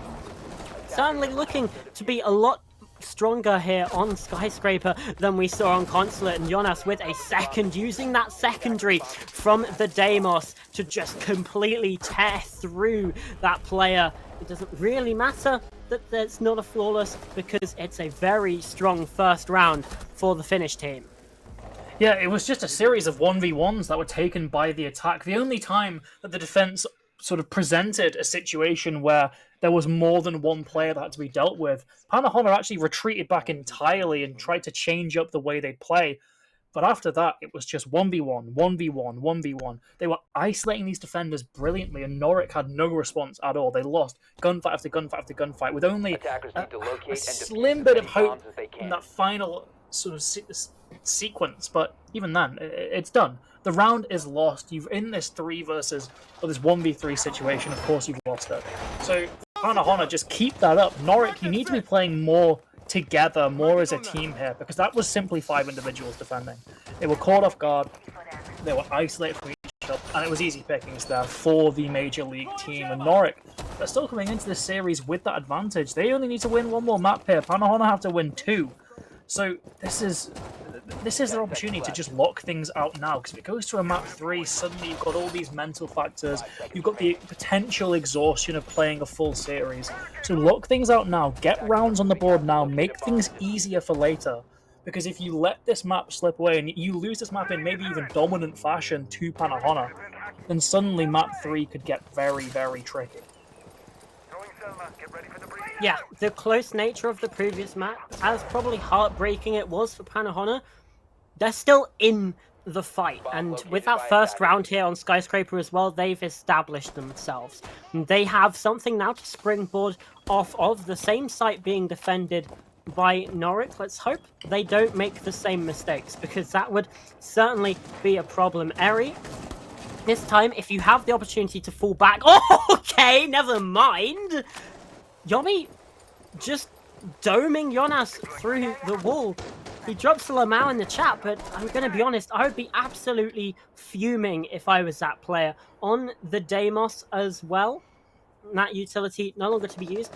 As I was saying, for Eri though, inside of Drum, if you have the opportunity to fall back, you're being backed up by your teammate, then just take it. Instead, he's going aggressive, taking out Nickers, something that we saw was a bit of a fallacy for NORIC in that first round, which was just getting aggressive, honestly, needlessly so. Like, again, you can argue that that swing wasn't really necessary, but instead the gunfights are being won. The same angle, Eri dying 2 rounds in a row, but still the advantage remains for NORIC, 4 versus 3. I don't like it though. I mean, Eri, you've got those 2 picks. Why stay? Why bother? It's a position where you're gonna die already, but you've done the damage. You've got those 2 picks. Surely you would rather force Pannuhuone to fight into an execute on a 3v5 disadvantage, rather than just lose your body there without really dealing any other damage, not wasting much time at all, as unfortunately a bit of a glitch has fallen onto us, so we're going to hope that we get that sorted out, and indeed we do. A little swap to free cam fixes everything. We can see no real advancements have been made. In fact, it's another pick for NORIC. That's Strix this time, as Pannuhuone are really left just grasping at anything they can get out of this round here. We're looking at a potential flank from E2 as Capapala is going to just, I was going to say, I'd get a bit of attention on himself, but E2's already been dead. Capapala at least gets 1, but a very, very nice response from NORIC there, particularly from Eri, getting those 2 wonderful openers and really opening up that round entirely for his team.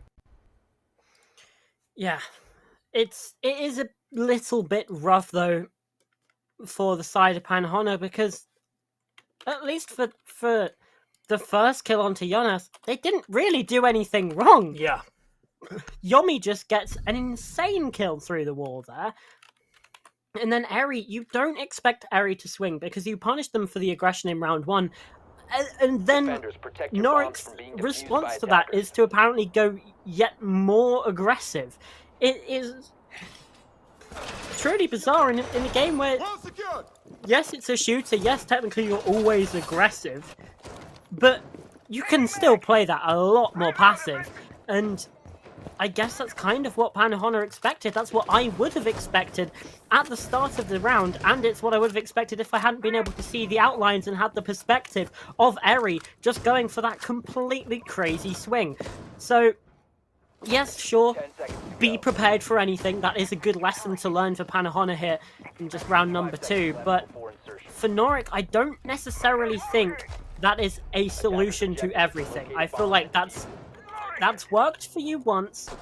I doubt that it's going to find much success again, and it's the same sort of thing we saw on Consulate, right? I'm swapping bags. Pannuhuone, they just tried in the first couple of rounds of their attacks, they were just very aggressive. They were switching things up, and they were catching NORIC off guard. But then NORIC got wise, and they started to punish that aggression. You can't just keep doing the same thing. So for NORIC, I want to see how well they can play a little bit more passive. But Eri doesn't want to do that. He's just sitting on the breach right now, caught out by the drone. I would assume falling back. Well, you'd assume, but it is Eri, and he seems to be It is just Eri. bunkering behind this table. That sure, it's bulletproof, but there's also the issue of the breach behind him that easily allows attackers to just shoot through the wall and take him out. So he's got a lot to worry about here, and again, he's just focused on wasting time. At the very least, you know, he's not got the pick as of yet, so wasting time here is actually a pretty useful thing. He's got a bit of support as well, but takes a gunfight. His life is taken away from him as Nivsu gets that. Another opener for Pannuhuone, and the rest of his teammates wisely this time falling back towards their utility, towards site. They don't want to lose any other players outside of the site itself. They want the attack to be forced to try and find some openings. It's a better start than the first round, sure, but it's still not great, and it's certainly not as good as that beautiful start we saw last round. So sadly, NORIC is still just kind of trailing here. Absolutely, Jonas as well, finding himself up towards Shrine, now pushing in towards Mezzanine. And it means that this position from Strix is, well, getting infinitely more difficult to play. As even more Candelas come on through, he actually takes the drop on down just to try and get to safety. Or potentially try to rotate up the back stairs or the black stairs, who knows?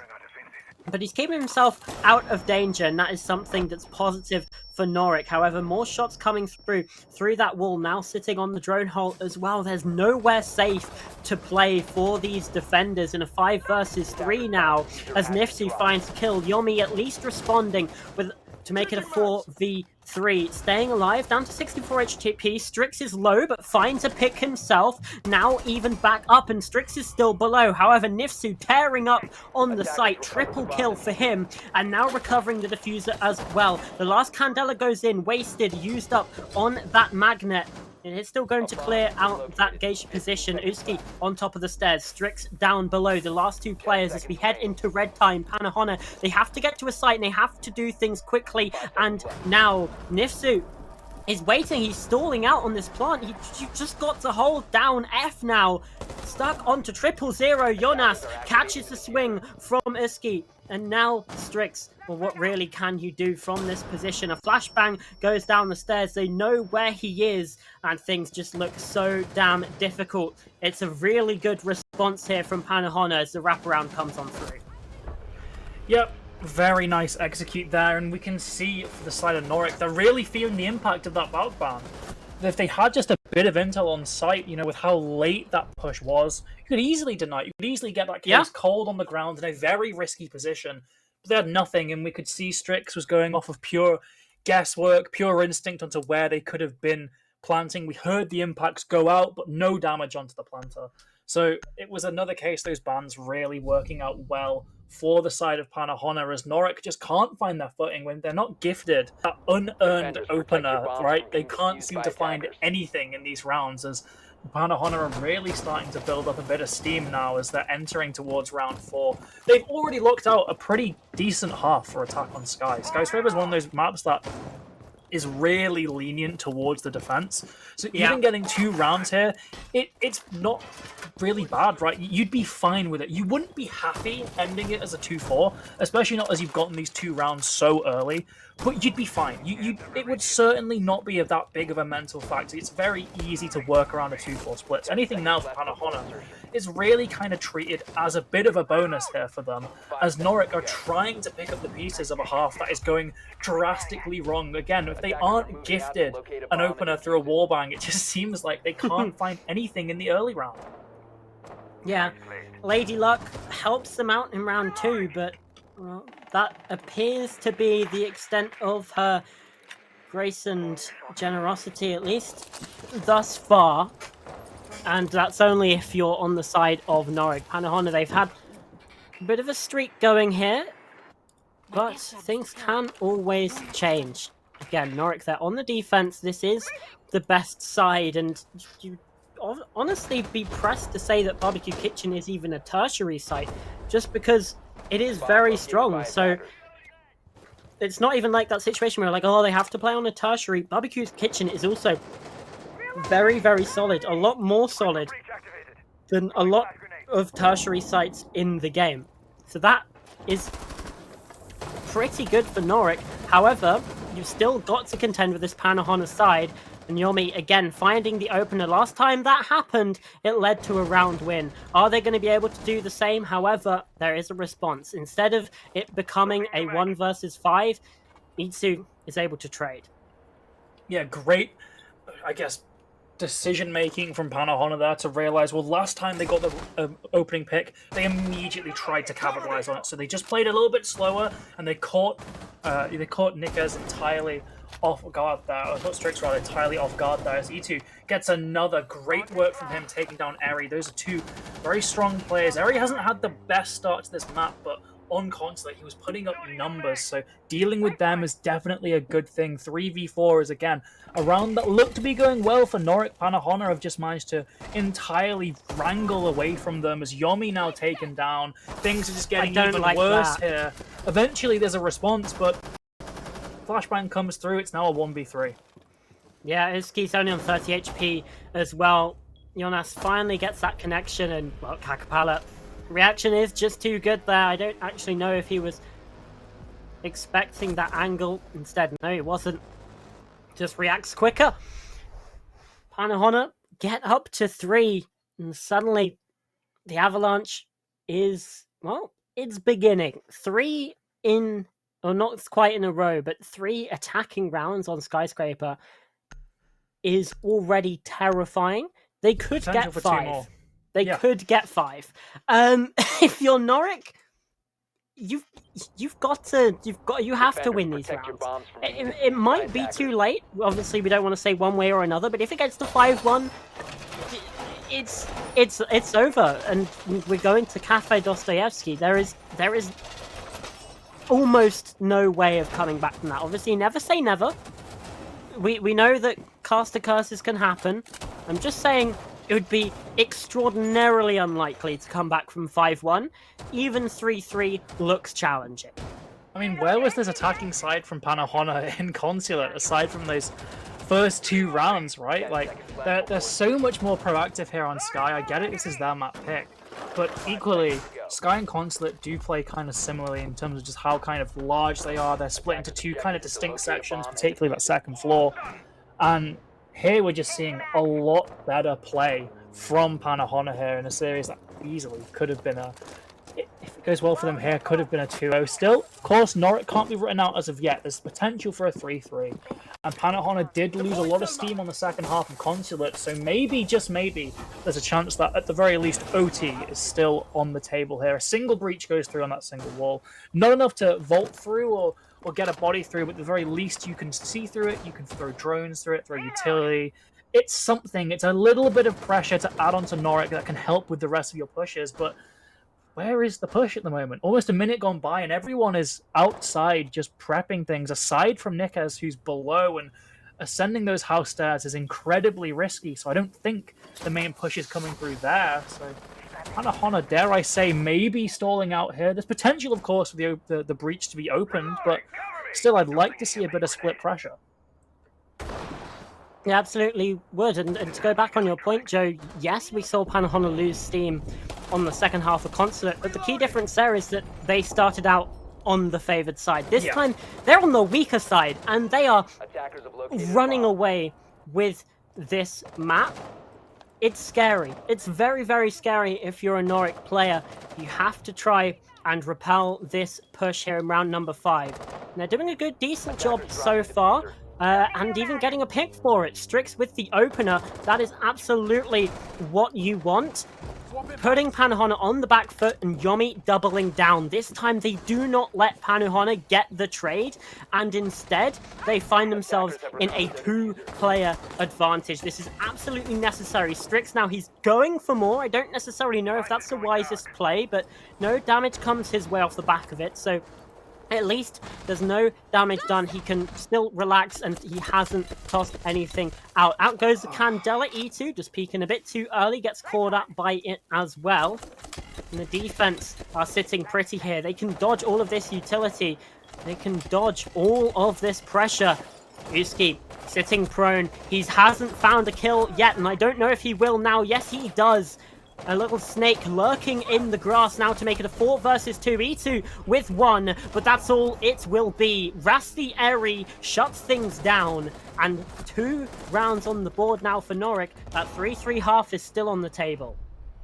Certainly is, and they've eliminated the chance of a 5-1, which is great. 4-2 still on the cards though, so they do need to win this last round. I think a 4-2 is going to be incredibly difficult to maneuver around when you get forced onto your attacks. They need to at least get an even round count here. Even is certainly doable, but again, that just means Pannuhuone, none of the pressure, none of the stress is really on them here. They are still just looking for bonuses in this half, as they're bringing another very util-heavy lineup with the Grim, with the Ying. Of course, there's potential for operators to be shifted out, but I like these lineups that rely less on winning those random chance gunfights and instead bring defenders, force defenders into taking gunfights that do not favor them at all. So I'm a fan of this lineup as we see it at the moment. I would like to see that main hard breach being dedicated to walls. We're on a different site this time, but I think the one problem I've seen consistently in Pannuhuone's attacks is that reliance on those hard breach charges, which don't allow much in terms of mobility. Sure, you can vault through them and sometimes crouch, but those are really limiting movement options, and when you're peeking into sight and moving into sight itself, you want to be able to sprint in and get those gunfights, and that's the really thing that cost them that last round. A lot of vaulting, a lot of slow, deliberate, loud movements that just gave the game away completely. Ace isn't the best for that, though. Like, he's only got 3 Selmas, and you need 2 of them to make a sprint hole. So question marks could potentially be raised there to that point, even despite, yes, sure, they have a primary hard breacher. He's not the best for making sprint holes. For that, you would want something like a Thermite, who really is the grandfather of making really big holes, to sort of paraphrase a quote. Family-friendly way of saying it, yeah. Yeah. You know, this is a game where we shoot people. We can't be swearing now. Come on. Of course. A little bit of pressure early on, but no sides taking any damage as of yet. It's much more of a split push. We're seeing a lot of presence towards both that Geisha side and the office side, with E2 already in towards the building itself. Eri, though, he's playing aggressive. He's been consistently able to pick up these early kills, but Jonas, position given away by the Goo Needle. But look, Eri's in such a difficult spot. He's got 2 people to worry about here, and he might just retreat. Indeed, he does. He doesn't want to take either of his gunfights, so despite a really botched entry, they've managed to find their way into Shrine. They've managed to get boots on the ground, and Eri gets 1, but it instantly traded. Pannuhuone still in a decent spot, not with all 5 alive, but not trailing in man count either. Yeah. It's resting on a knife's edge right now. This round could still go either way. We still have 65 seconds of play remaining here in this situation. Pannuhuone, they have just been stalled out for the moment. Nifsu has no hard breaches remaining, and it's just the 1 Selma here for Kakupala, so he needs to make sure he gets this breach right. It will only be a crouch hole, and that is still very difficult, but Nikes catches out the trick. Brilliant bit of team play there from Pannuhuone to get themselves a player advantage, to get themselves into a winning position. Yomi has been spotted out on this staircase, has the glasses if any more of those candelas or flashes come on through, but instead he dips himself downstairs. I think still has a C4 in pocket. Should he want to use it? No, in fact, it has already been used. but getting out of danger, still able to apply pressure from down below, even if it is just gunshots, and they're running out of time. Our Pannuhuone, as we head to this 10 seconds left mark, it's a 3 versus 3 with Strix getting a kill, but there's a pick in response. Jonas waking up. Uski is down to the air jab, and Nifsu capitalizes, tearing NORIC apart. It's going to be that 4-2, and that's pretty bad for NORIC. Of course, strange things have happened. We could still be seeing a 2-0 here, but the chances of Pannuhuone winning this map have drastically gone up, because now they get on this defense, now they get on this more comfortable side, and it's a map they've already shown to have proficient knowledge on their attacks. Now they get the easier option. Surely they should be winning it. Common sense would dictate so. It's up to NORIC to really go above and beyond what they've shown so far. Of course, they can still win it, but just basing off these two teams we've seen in this match so far, should go 1-1 in the series. Pannuhuone should be winning this out, and we should be seeing Cafe, unless NORIC can really get themselves into 5th gear, get a lot better. Because as it stands right now, they have been quite weak, all things considered. It's not even like how we saw them on Consulate, where it was them getting themselves in good positions and just losing things out due to clutches and bad executes. We've shown really no signs of life. Aside from when they can get those opening picks, we've seen virtually nothing from them. Setting up. It's been a bit of a rough one, and there have definitely been mistakes from both sides of things here in this entire series so far. However, NORIC, it's just looking a little bit rougher for them on Skyscraper. Obviously, one of those rounds, they opened it up with an insane wallbang from Yomi, which isn't repeatable. And their second round came from actually pretty good teamwork. That is repeatable, and that's what we need to see here on the attack. It relies on coordination a lot more. This is first defense, obviously, over to the eastern side, over towards Karaoke and T. First gunfights potentially happening here, because under pressure, and he's going for the swing himself, gets the kill onto Yomi, and falls back, falls away, making sure that he keeps himself safe in this position. We might just be going for more now with this Keeper Barrier swing. Well, that definitely wasn't the right play. Strix is able to capitalize, even things out into a 4 versus 4. Luckily, from the way these roamers are positioned, though, there's potential for a trade, and E2 gets it. Still a 3v3, though, because elsewhere, Berry's taken down one, and E2 now boxed in a corner, no health remaining. Rasty takes him down. I was going to praise the way Pannuhuone approached that defense, but just one kill, too many going the way of NORIC there, and now it's a really dire situation. At the very least, you've got 2 bodies on site. I'm going to assume we've got a Nitro Cell on that bandit as well, so there's potential for an indirect kill for the defense, but with a blitz on board, the Deimos track as well, and the Lion charges, it's going to be so stressful to be a defender here with all these pings going out and the threat of a shield operator. It's going to be incredibly difficult for Pannuhuone to work around here. A bit of damage onto Rasty, but nowhere near enough, and with Eri getting a double on the round, it's all on Kakapala in a less than enviable situation.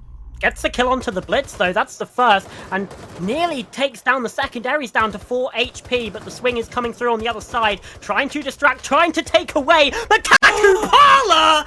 Oh my god! It's just the separation. We didn't see them playing as a team there. They was a little bit too eager to get that pick, and as a result of that, he can just isolate 3 1v1s, gets those kills. My word. Fair play, Kakupala. That's insane. Pannuhuone really looked like they were gonna maybe concede maybe that round and potentially more, but instead they keep that 3-round advantage, 5-2 up. Phenomenal play from them. Question now for NORIC. Attackers need to locate What's going to and happen defuse here? bombs. We're seeing echoes of Consulate, and unfortunately on Consulate they could not pull off many attacking wins despite good starts. If that follows them into Skyscraper, it's probably going to follow them into Cafe as well. They need to be just bucking that trend immediately. They need to be figuring out what's going wrong. Is there a break in communication? Is there a lack of sort of trust in teammates, whatever it is, isolate it, find out what you can do about it, and for the love of God, don't keep repeating it. You're already in such a horrid spot here on Sky, 5-2 down. If you let these team issues continue to build, Cafe is not be looking great. How many Attacker's objective is to defuse man the bomb. disadvantaged situations have we seen Pannuhuone win out now? Obviously, there was that 1v3. We saw, was it two or three in the first map at least? I think in terms of one VXs, there was two. One I think there was a VXs. 2v4 as well. Two Yeah, 2v4s. we had a couple of 2v4s, a 2v3, now that 1v3 as well. I mean, NORIC, they keep letting these rounds slip. But again, we might get up to that 6-2 position. We know what's happened from there in the past. It's just so difficult to keep yourself winning after so many situations where you should be winning, and yet you don't. They've shown incredible resilience thus far to even get to this point, to win out on Consulate, but it's so tough to keep going when things keep going wrong. I commend them, but at the same time, yes, a broken clock is right twice a day, but you gotta fix these issues. Yeah, they really do, because it's not just an isolated thing, right? It's not just, oh, our Consulate executes aren't the greatest. It's followed them, right? It's followed them into Map 2, into Skyscraper, when they're already not looking great. It's clearly a broader problem than just, oh, we're not very good on Consulate, because this is their pick. They want to be here, and sadly, they just aren't doing well. I guess no. Last map was their pick, which is honestly even more of an indictment on what happened in Consulate. Yeah. But still, they've not been able to learn from those mistakes. They've still got opportunities. We're really sounding very negative, but it's like There you that. They get a man advantage here early on. 5-3 round score is not off the table, but with Strix getting instantly traded out and a double on top of that, Pannuhuone aren't wanting to let any of this momentum slip away, continuing to win things out. Still damage exchange, but Yomi's been taken down as well. Kakapala just getting even more fired up in this map. And now it's a 2v4. Yeah, brilliant work there by E2. Just using that downed player as bait. So they go for the revive. The C4 connects with them both. Uski now jumping in, trying to take command of the situation. Takes out Jonas. Kakapala falling as well to the gun of Rasty. Surely it's not another 2 versus 4 that we see fall away this time. It would at least be a role reversal. But even still, we've seen so many of these situations. E2 and Nikaz, both of them are off site. They have to retake here, but they are in a position to do so. And that's a brilliant pick to take away. Rasty falling now down just to Uski. 1 versus 2. E2 is going to be able to try and pincer this player, and he's looking the wrong way. Some shots are whiffed, but the play's coming round the side. Pistol out, and it's Nikaz to collect. 2 versus 0 as the defuse comes through, and it's another 6-2 map point for Pannuhuone. And to make matters even worse, according to what I've got marked down here, it's another case of NORIC getting quite a few opening picks and just not converting it into rounds at all. Only rounds I've seen that they have lost those opening picks were those first 2 that Pannuhuone won. After that, it's all been going the way of NORIC, but these rounds have really not been, as you said, 6-2 up. It's just, it's not going great for NORIC. Again, these same issues, even though they started on that better side, they can't escape the curse, I guess. And this time they don't have that sort of thing to fall back on of being on the better side. They're on the attack here and they need 4 attacks in a row. It just doesn't seem feasible. Yeah, exactly. Pannuhuone They'll couldn't even do that in the first half. It seems like they're on borrowed time here on Skyscraper. It really does seem like that loss is all but certain. Again, it happened in Consulate, but these are different circumstances. These are different halves they're playing. They've now got to do it on the attack. And Pannuhuone can't really throw away rounds as easily on the defense, right? They can't all just run at the attack, because that's not how defense works. So it just seems like there is no getting out of it for NORIC, and maybe they should just start to focus on the more team-wide issues they're having in this matchup and how to fix them for Cafe for that map 3, because again, it's going to be so bloody hard to win things out. And we here. haven't seen attack timeout, No, we haven't. which is crazy to me. Like, this is a feature that exists in the game for a reason. Mm-hmm.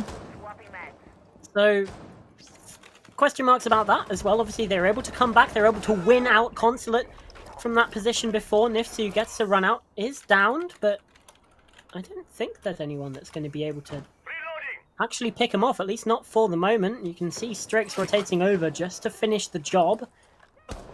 And there you go.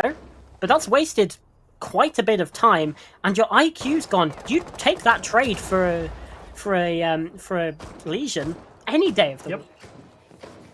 Yeah, and just with the amount of time wasted and the chip damage that's built up elsewhere, And the E2 clash. is even more valuable on Clash, because that's more chip damage and more time wasting on that operator. So Yeah. it's really looking to be a strong round for Pannuhuone so far. NORIC, still an even man count, but the health, they're just trailing. At least they're getting closer towards the top of this site. Of course, it is that tertiary. They're attacking onto the first floor, but they need to deal with the defenders above before any of that. But that's going to cost more time, and again, the more time that is wasted, the more valuable E2 becomes. So NORIC can't afford to stall out too much. They can't afford to lose a player to a flank either. Kakupala, maybe just the easiest, most simple flank in the book, going up those house stairs, isn't spotted, isn't traded, he runs away, and look, it's forced those other players to go back, go downstairs, and Kakupala gets another one. Just forget about time wasting. It seems like they're going to win this on gunfights. At least he's finally been taken down, but Uski still hasn't made a dent on this defense on the top floor, really. And Ares chasing shadows down towards that other door. It's just a complete nightmare here. And the top floor isn't even the site. They have to get control of Tea Room and Karaoke, and then they have to transition down to the bottom floor. They've only got 45 seconds here, Joe. Not looking good at all. It really. This is such a difficult situation. We've currently lost our feed, unfortunately. I'm sure that the end of this round is thrilling. But unfortunately, we don't get to see that right now. I'd imagine it's probably the end of the map as well. I would say so. It looks like it's going to be the end of the map with the Clash still on board, still at full health as well. Eri, it's only a matter of time, I'd imagine, before they would die to chip damage or a gunfight. So unless they pulled off something incredible, which I probably doubt, they haven't looked very incredible on Skyscraper, I think we could maybe call it a map. I haven't heard anything as of yet. As it seems to be a black screen. But no, don't worry. The viewers see this as well. It's not just us. Can we?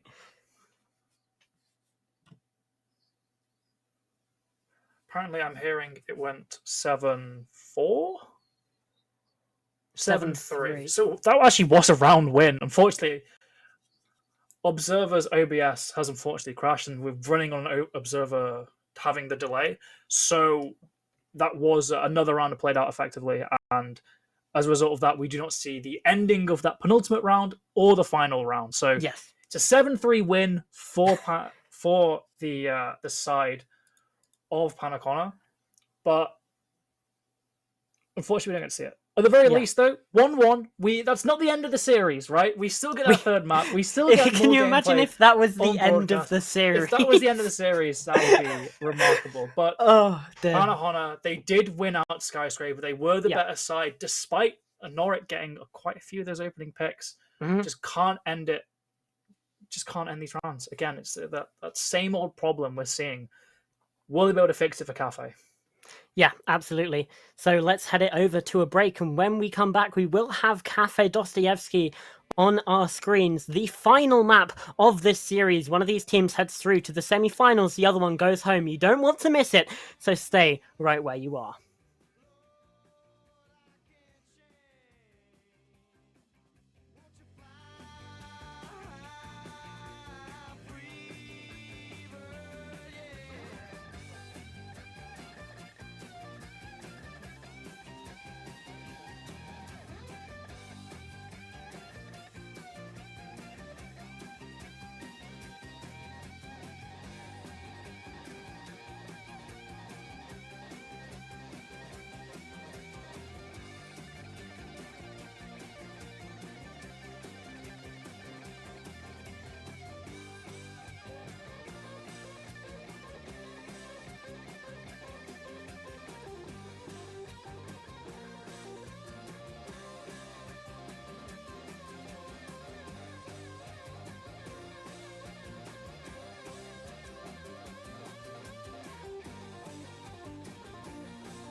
Welcome back, everyone. It's our faces again. Cam Pasta, Joe Pooble, still back with you. And we're going to be taking you through the very final map of this series. It's 1-1, Joe, and we're going to be taking our eyes on a little bit of an adventure and feast upon NORIC versus Pannuhuone. Map 3 here on Cafe Dostoevsky. Map 1, 8-7 to NORIC on Consulate. Map 2, though, 7-3 to Pannuhuone on Skyscraper, despite the fact we didn't quite get to see how those final couple of rounds eventually played out. We know the result. And now we head onto our final map. Yeah, 3 for 3 under Kylie bans as well today, so that operator has not seen the light of day in this series. Ying getting banned out for our final map of Cafe certainly makes sense. Ying can really trivialize quite a few of those sites, specifically Skylight. And Azami finally being banned. There's a lot of Azami play over those past 2 maps. I'm surprised we didn't see her banned out earlier, but she will be here and about, just continuing to be banned as well. I think that's also 3 for 3 here on the day. Yeah. So pretty standard bans, all things considered. Nothing you would really jump at if you saw. I would say, I guess maybe the Azami ban is a bit more questionable, but we're not on that new patch as of yet that comes out later, I think later this week or next week, where those barricades will have a lot less health. So I could still see an Azami ban, certainly. She's still a very strong operator here as we head top towards...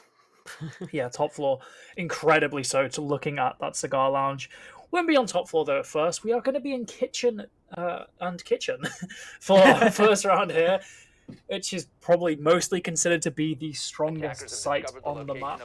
Seeing that echo as well is really jumping out to me. That suggests that we're going to be seeing a bit less of an aggressive defensive side, and a defensive side that isn't as willing to take engagement so early because they have all of these options to stall and delay a plant, right? You've got the Goya canisters, you've got the goo needles, the smokes, and the echo drones.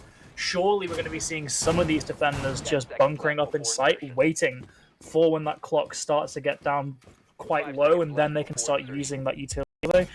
Yuski maybe just going to be playing out in the bakery, so he could be entirely safe here, because a lot of time teams just choose to not go for bakery at all, or he could be seeing a lot of early impact as he has gone back to the site, actually. I would like, just looking purely at this operator lineup, I would definitely like it if NORIC played a little bit more laid back, a little bit more defensive.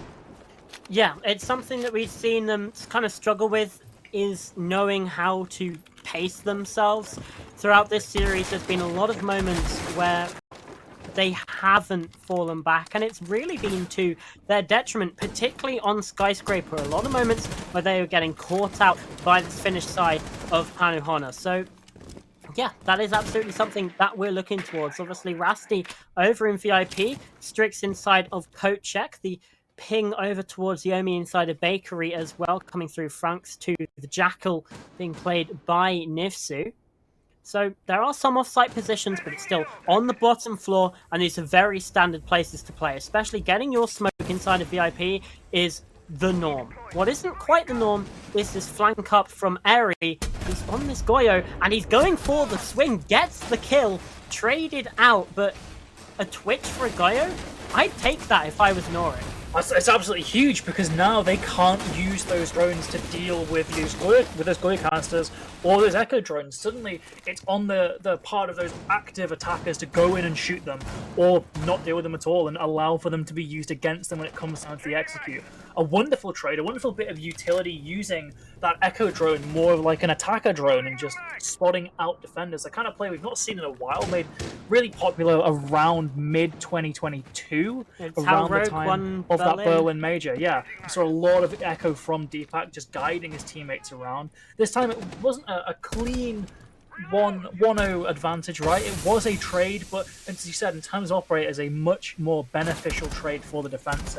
Kakapala, though, realizing he has to get aggressive now, he has to start forcing a bit of this utility off of the defense here. He's putting pressure on Rasty, and that's forcing him to use those canisters, but Nikes takes down Strix instead. It's looking quite dire for NORIC. Rasty, though, evens things out. He knows as a player towards that VIP area as well, but Nifsu just doesn't have the confidence or the security to go for this pick as of yet. But again, realizes 30 seconds left. He has to make a play, and the play doesn't find him. Rasty gets a double. Brilliant work, Rasty there. And the pressure really being put onto Pannuhuone. They only have 20 seconds left. The drop comes through. Brilliant work there from Jonas, continuing to perform for this Finnish team. But look at this. Uski, he's hiding himself away in the prep room, and he has this Echo drone. Yomi finds a pick as well. They have things, and it's only a matter of time. I don't think he can quite get the angle here. He might have just misplayed this, but no, quite. Isn't enough time to get back on that defuse. You played perfectly by NORIC for their first round win on Cafe. Well, yeah, it's a masterclass on how to play around your setup there. There was a bit of aggression early on, but it was sensible aggression, right? They had that Echo drone in front of them. They were never going to get caught off guard. They get that opening pick onto the brilliant one, and from there they play around their positions. Things got a little bit dicey for Rusty, but even then, in that instance, he played phenomenally. Just taking those 1v1s, isolating gunfights. He has to use those smoke grenades and even dies with a few in pocket, I think. But it doesn't matter. He's taken down 2 players. He's wasted time. And they still have the Echo. They still have that really smart final layer of denial. Works wonderfully. Unfortunately, they're onto the second floor now, which is it's quite a poor sight in my opinion. Just the skylight is too much of an X factor for the attack to make this site truly viable, in my opinion. And it's also a lot harder to play for denial here because of just how easy it is for the attack to get lines of sight basically everywhere. Cigar is a common place for defenders, but look at all the windows. You've got a wall and Noah's army, as he said, so you're going to have to play around purely deployable shields, castle barricades, and the map geometry. So it limits a lot of the positions you can play, and it's going to force NORIC to actually be much further back in Cigar, playing that classic pixel shield. And that's going to allow Pannuhuone a lot of just leeway, a lot of freedom to get lines of sight, get map control, because there's operator bans and because of the sight pick. So, opportunity now for Pannuhuone to take the advantage, and well, they certainly do. They had the intel. Out comes the Caber. And Nikes is able to find a kill. A second as well. Eri, bit too big for his boots there. Trying to take the pick and instead taken out himself. 2 quick kills for the thinker of the attack. And NORIC find themselves in a disadvantage of 2 players. Will make it 3 because Kakapala is also here to party. Yeah, just a complete unrelenting rolling ball of kills here for Pannuhuone. It's only on Uski on 41 health in a 1v4. At least he's taken down one of the attackers, but by nowhere near enough, right? The diffuser now getting towards site. Uski's not even at the site either. A thing to note, he's going to have to aggress up this white staircase. Line scan goes out as well, so that's going to secure Jonas. Freedom to get the plant down. A player on Repel 2. There's nothing Yusuke can really do here. These players so split up in such good positions, and Nifsu finishes them off. A really fantastic response from Pannuhuone there, realizing they're going to have to just play their style. They're going to have to take advantage of NORIC's willingness to get into these gunfights and just completely tear them apart there. A really nice response, keeping the game incredibly close, even though it's only been 2 rounds. 1-1 scoreline, and in a very, very impressive way from NORIC. Yeah. It's looking good. They choose to go back up to the top floor, though, which I don't necessarily like. We've seen reading rooms start to fall into favor as more of a primary, secondary. Same thing with even the mining room taking some precedence up against this top floor site, and again, it's easy to see why that previous round was a perfect example of it. They didn't even really use the skylight that much. There's just too many angles to watch as a defense, and there's too many ways for the attack to split you apart, to isolate picks, to isolate players, to find themselves in really, really commanding positions. But NORIC think they have what it takes this time. Obviously, still a map that favors the defenders, so there is a chance, and obviously we know that NORIC are good. We've seen them pull off some incredible rounds. We've seen them play very, very well in this series. Question is this decision-making just slipping away right when they need it the most? Because, again, the top floor is not really the best site to play here. Yeah, I think you've got to consider the mental factor as well. NORIC had a very hard and well-fought first map they won. And they just kind of got dominated on Skyscraper. It was 6-2. They did win a round that looked to us to be unwinnable. Unfortunately, there, but it was a 7-3 win regardless for Pannuhuone there. So Pretty NORIC, they're off the decisive. back of a bad loss, and they had one great round, but already momentum has been stopped dead in its tracks. Pannuhuone are still here to play, still here to win. And that might just start to take its toll on NORIC, especially if the attack can string together a couple more rounds. Kakupala actually be able to drop Red completely for free. No one there to stop him. He has multiple options, could maybe reach into Cigar, but thinks better of it instead. Ups towards that new buck. He sees all this utility around him, and the wall just reinforced that. Catches him off guard, but he's still in a very, very powerful position because I don't think the defense are aware. Breach will give it away, and the rest of the cavalry come down that hatch. Never mind. Still just playing this very, very slow. There's one hard breacher towards the map. Everyone else on repel. I'm not sure what their game plan here is, really. It's just waiting for one of these defenders to walk at them, and it looks to be not working very well, but player and pillar might get caught off guard.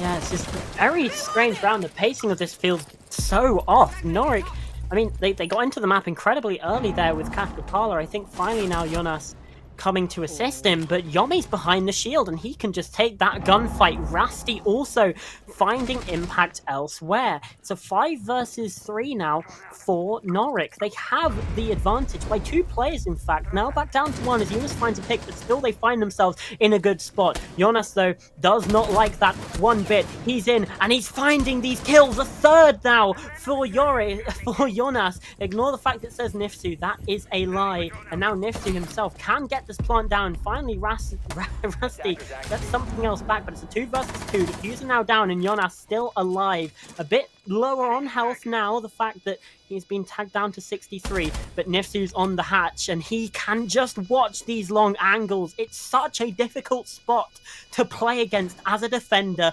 This is why the top floor is not your best choice, and Jonas is still here. 4 and 0 looking to try and make it. 5 dips away just before the player swings into him. He has the intel. He doesn't need to peek this. He knows that he's got the time. Does try to take that gunfight, but Yusuke, he doesn't know where the diffuser is. He thinks it's in this side. It's not. It's under the watch of the skylight. It's being watched. There's still no time anyway, as that timer ticks down low. It doesn't even get to 0 because Nifsu shuts him down. And Pannuhuone on their attacks on Cafe. I don't know if that was just a lack of information there, or more he was just praying the diffuser would be in cocktail, because there's no chance, even if he had that full 12 seconds to try and maneuver that counter diffuse in bar, nothing can be done there. That was a tough round. It was really hard to watch because NORIC seemed to have them completely just surprised and caught off guard, right? We saw those 2 opening picks go by, no response. Then suddenly Pannuhuone just spring into life, realize, oh, we're playing a quarterfinal here. Maybe we should actually respond. And they do get those picks. They get themselves in a really good spot. And the skylight, as I said, that key part of that top floor site really benefits the attack, particularly when they just have to lock down a single point like an active diffuser. So you have that diffuser planted in the long bar. There's nothing the defense can do unless they get a fantastic shot towards your head. But even then, it's so easy just to bait, pepper a couple shots down the skylight. There's nothing that the defense can really do aside from get lucky. 5 seconds left. And now they're back down to the kitchen. Obviously, the one site that they have victory on so far, you can see that one up next to NORIC on the top of your screen. It did come down in the space. It got incredibly close to 1 versus 2 that was eventually won out on the time based on the utility of those Echo drones. Liski bringing Echo along again makes perfect sense as to why. The real saving grace of that previous round that we saw come through, and another thing was just the time that got wasted, and that part of that was the opening pick. Liski driving the Echo drone about, spotting out the player, Eri acting on that information, flanking upstairs and taking the kill onto, I believe it was E2, sorry. So things obviously to learn. Maybe let's shoot some Echo drones if they come driving at us. Maybe let's not let ourselves get flanked upon. For Pannuhuone, that should be something that's fairly easy to fix. As we can see more drones coming out. One does get shot from down below. The vertical angle still being watched by the attack. Reloading. Yeah, a nice opener again. Kakapala getting rid of that smoke, and that's a lot of active utility taken down. Oh, Aries boy. fallen too. At the very least, he's placed those Goyo canisters down, but still, not a great look. And Yusuke's so low on health as well. They're not making the same mistake. They're hunting down this Echo earlier in the round, not letting it get down to the execute itself. Yomi at least manages to find a single pick, but look at the health of these defenders. None of them at 100 HP. Most of them below even half, so it's going to be really difficult to try and get these gunfights because they have to do it effectively flawlessly. No messy gunfights are going to work out well because the moment they get shot, they're probably going to be downed or worse, killed. So I would like for Pannuhuone to finish what they started and hunt down this Echo because the timer, it's not low yet, but it can be very easy to fall in this trap to start playing a little bit slower. But with a pick onto Strix, this should be all Pannuhuone need to continue their streak of wins, to continue their good fortune on Cafe here. Just don't get caught out by the Echo. Yeah, and with 45 seconds this time they're executing with instead of 15, that is absolutely the difference. They cannot stall you out with those Yokai drones for that length of time. As now the diffuser starting to be planted, Yomi's trying to find an angle onto it. Uski's down, the Yokai's not even a factor here. Now as the shots come through, it's such a tough position. Yomi at least one, not expecting the angle there. E2 falling to that player, but still 3 left to find, and the vertical's being watched. Nifsu not going to let him get away with that. And it's 3-1. Pannuhuone, they did throw away Consulate, but now they are stamping down their authority on this Italian team. Yeah, 3 in a row. One of them as well once they'd already lost that opening pick. It's been a phenomenal look for Pannuhuone here on their attacks on Cafe, and we were painting a very similar picture on Skyscraper right when they got to this spot. Sure, there can still be the potential for a 3-3. Noric could win these next 2 rounds, but this is already, we're at that bonus territory we talked about in map 2. Everything that Pannuhuone get now is just a luxury, right? They've locked in a 3-3. They'd already locked in a 2-4 minimum. And now they just keep on adding to their spoils. Noric can still get 3-3. We saw in Sky, it wasn't a 5-1, it was a 4-2, so Noric at least showed some signs of life on their defenses. I don't know if we're going to see that here, though, because Pannuhuone have just been so clinical with these executes, with these roam clears, with everything, really, on their attacks. Yeah. It's been really nice to see, especially after how horrifically bad Consulate went, right? It was not a good look for this team at all. They had a lot of really messy round wins and just kind of eked it out in the end. But aside from that, well, not even on the end, they lost in round 15 after winning an attack in overtime. They still couldn't capitalize on that, and it looked to be a really bad series for them. But coming into Skyscraper, they swept through. Coming into Cafe as well, it looks to be a very similar case. Pannuhuone can't really seem to be stopped here unless Noric can really level up their gameplay, but it's not looking likely. It really isn't. And the thing is as well, is Cafe is at least somewhat forgiving to the attack. Although part of that statistic might just be the amount that teams play on the top floor. As we can see Noric defending up here again. It's certainly not the best choice. When you have reading room like available to you, just pick that at any point. Like, we saw them even on Consulate. They did eventually have to play into a tertiary site. They can't stop losing up here on the top floor. Go somewhere else. Try and get something done. They moved away from the kitchen after just that one loss, even after they won it in round number 1. This philosophy, I don't understand it. Yes, Yomi's found the opener. They were in a 5v3 last time they were here, and they still tossed it away. Yeah, indeed they were. The very least, get the opener. History doesn't have to repeat itself. We're in a good spot, and right as I say that, Aries taken down. At least there's a trade. Strix destroys Nifsu there on the Brava. There was still potential more work to be done with those Brava drones as well, so it's a decent trade, but E2's just made the move. He's wandered in towards Cocktail. Not a clue from the defense, but Yusuke heads up play, beats him anyway. The last minute prone saves his life. And Noric are in a pretty decent spot here. 5-1 looking less and less likely. Noric potentially eyeing up that second round, but still, it's a 2v4, a very, very dangerous man count as we've seen throughout this series. As Jonas gets one, he is taken down, but it's a trade, 1v2. Can Kakapala pull off another phenomenal clutch in this series? Surely he can't, but he spots a player running past Strix. That's such a risky play to make. But he stays alive. Now Kakapala, he's not sure. Is he going to peek from the rotate? Is he going to peek from the double door? He has 30 seconds to try and make this decision, and he's been spotted by that mirror window as well. He sees the player, but his position is known, and he just keeps trying to stand, trying to shift his weight, trying to shift his position so he doesn't get caught. There's too many angles to watch for. Strix shuts it down, and NORIC bring them back to within one. A 3-3 half still on the table, and that would certainly be a winnable position heading into the second half. Yeah, a lot better there. We didn't see them just concede pick after pick after pick to Pannuhuone. Sure, still got a little bit close, but they were always in a commanding position thanks to their willingness to go for trades, which is something we hadn't really seen before on their defenses. I just wish it was an adaptation they would have realized a bit sooner, because now we're on that final round of their defenses until maybe OT. And it's still looking more and more likely that Pannuhuone are going to be in a commanding position heading onto that second half. So NORIC need to win this round now.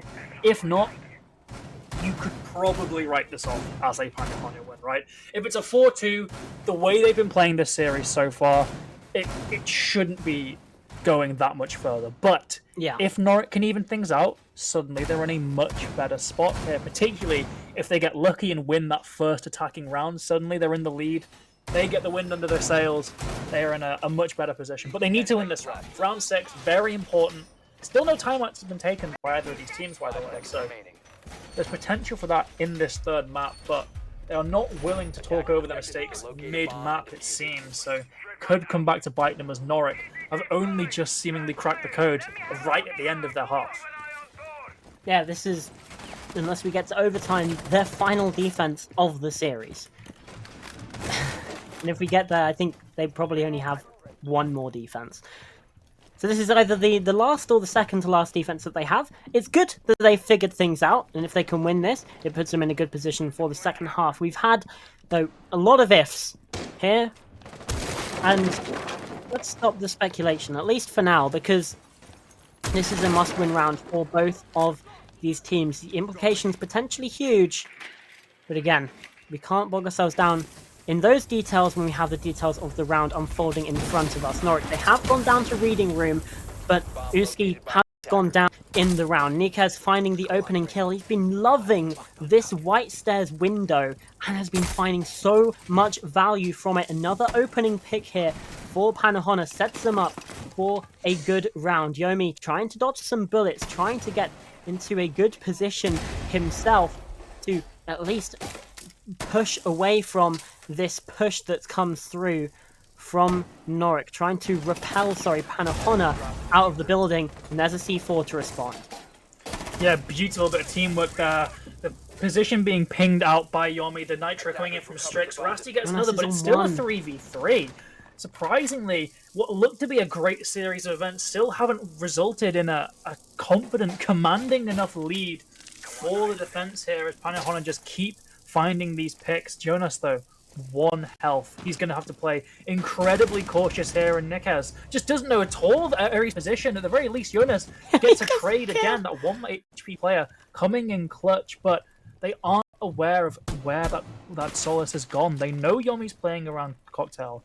In the site, they need to focus on the top floor and then also the site itself. Meanwhile, Eri still on the run, still no info on him at all, as ET's been taken down. It's all on the 1 HP player of Jonas here. He knows where 1 is. He should have a decent idea of where the Solace is, but with that amount of RPM, 1 health, there's nothing you can do there. Eri gets the pick. It's a 3-3, and it's not over yet for NORIC.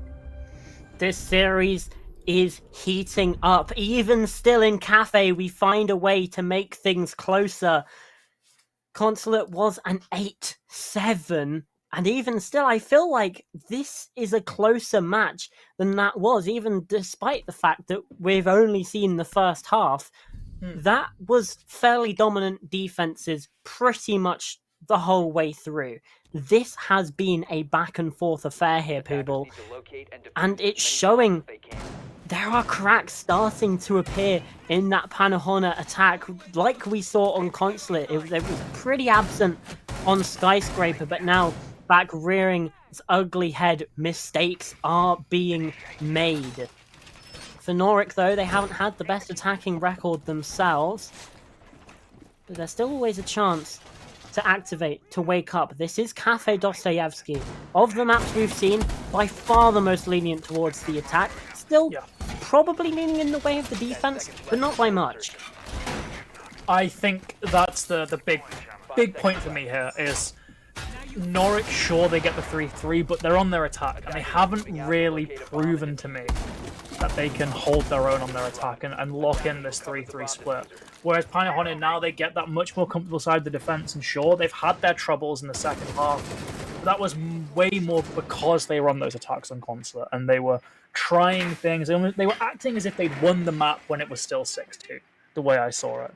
Yes. Now they get this comfortable side of the defense. Now it's up to NORIC to really just continue this pace on their attacks, and that's a lot harder than it may seem because of just the difference between these sides. As Yusuke, I'm not sure if he's trying to set up something a bit cheeky there by breaking the glass. Either way, thinks better of it, instead going for a standard repel towards the cocktail window, as Yomi's already in below. He could cause a lot of trouble here, but there's no drone work below. He's curious. He's aware that there's someone downstairs. They've got a ping towards him. Should be a freebie. Indeed it is. It's a good start for NORIC, but they didn't realize E2 was there too. The trade instantly coming out from Pannuhuone, and it still keeps them in the man advantage. Well, it keeps them in the round advantage, a 4v4 inherently favoring the defense, especially when you take down an active attacker like the Buck. Yeah, Aruni's utility will all be placed. The same thing with the mute, but now player advantage in terms of the man count is in the hands of NORIC, and we haven't seen a trade come through this time around. So Kakapal and Nikez both falling for the Pannuhuone defense. They find themselves in a tricky spot. E2 is still downstairs. This top floor not really working out in the same way, but what a shot that is to hit from E2. Sends up the C4. That might catch, not quite. Onto the new balcony, a lot of damage dealt, and Rasty falling to Jonas, who's been a massive player. The air jab will give the game away. Jigs up. However, E2 still pushing and still able to find the kill. That's ridiculous work. Anuski, too late on the rotation, cannot catch him out. So 1 versus 3 from this red stairs position. He's going to have to double his kill count if he wants to take this round away. For the meantime, it looks like Pannuhuone have regained the lead. Yeah, position known as well, thanks to the shot fired and the gate being fizzled too. And he has to use that other nade if he wants to go into Cigar, so not many options for Yusuke here, considering where these defenders are situated. So he's going to have to play really smart here, try nicely with 1v1s, but with such a little time remaining, it's almost a certainty he's going to fall into these crossfires, I'm afraid. With that camera looking at him as well, he's basically given up his chance of going into Cigar or going through that door instead, or else he will take a considerable amount of chip damage from those gates. There's nothing he can do. He's blinded as well. So much utility. You feel almost sorry for the man as Nifsu finally puts him out of his misery. And a very strong defense in Pannuhuone there, despite a really rough start. Yeah, it was very, very difficult, but they got there. They took the long road for that round win, but they were able to make it work, and this is something that we saw on Consulate too. Rounds that are just eked out by this Finnish side. But they still didn't win that map. We know they have the clutch factor, but in these situations where the map is close, where they keep being able to almost scam their way to round wins, that final finishing touch hasn't been there. However, we saw a level of precision, of just being absolutely clinical on Skyscraper that we did not get. And Pannuhuone, at least on that defense, they started to show signs of that same team that we saw with a 7-3 win on our previous map. And it's still scary. Neither of these teams are out of the woods yet, but you do get the feeling that maybe, just maybe, Pannuhuone, with that round win, have made a bit of a statement and might be putting themselves into the advantage. Yeah, they retake the lead after all, so that's something. first bit of success that we saw from NORIC in quite a while, but instantly shut up thanks to the just effective team play and the really effective play below. You've got to give E2 his flowers in that round, but there's no below this time. We're on that bottom floor. We're on the double kitchen site. They've immediately spotted Nikaz, but they don't want to go in as of yet. It's pretty risky rushing into Bakery just due to the amount of utility on the side of the defense, particularly looking at those Capcan traps as well. They've got to be careful with what doorways they go through. I doubt there'll be traps on that Bakery door, to be honest, but a shield as well. They need to be cautious playing into Bakery because there's so much designed to stop them. Uski, though, Monty, a great choice for this. He can eke his way in, immediately give intel on these two players. Look at that. They forced the Warden out of Bakery without firing a single bullet. That is the value of shields in this game. And no one playing in small bake means that, well, the Montaigne can just walk their way in, isolate the angle that they need, and they're able to take that gun out. Not even the gunfight, just remove the player from the position. Now pushing in to prep. It's looking quite difficult. These long angles really not great for the defense, with some scopes that are slightly worse than the attack. Those long angles are more difficult, and there's another 2 kills that come through for the defense. It doesn't matter about those long angles if you can just hit those nice headshots. I mean, who cares how you're doing? Nikaz has found a double, and he's still being pressured. Nifsu is there to assist him. It's a 1v5, everything falling apart. Strix left stranded, isolated, the shotgun to the face, flawlessly taken by Pannuhuone. 2 rounds up. That's a statement round as well. That is a round where they are saying, we are here to play, we are here to win. You've had your chances. We've thrown some rounds in the past, but we are all firing on all cylinders here on Cafe when it matters most. Map 3 of the series to qualify towards those semi-finals.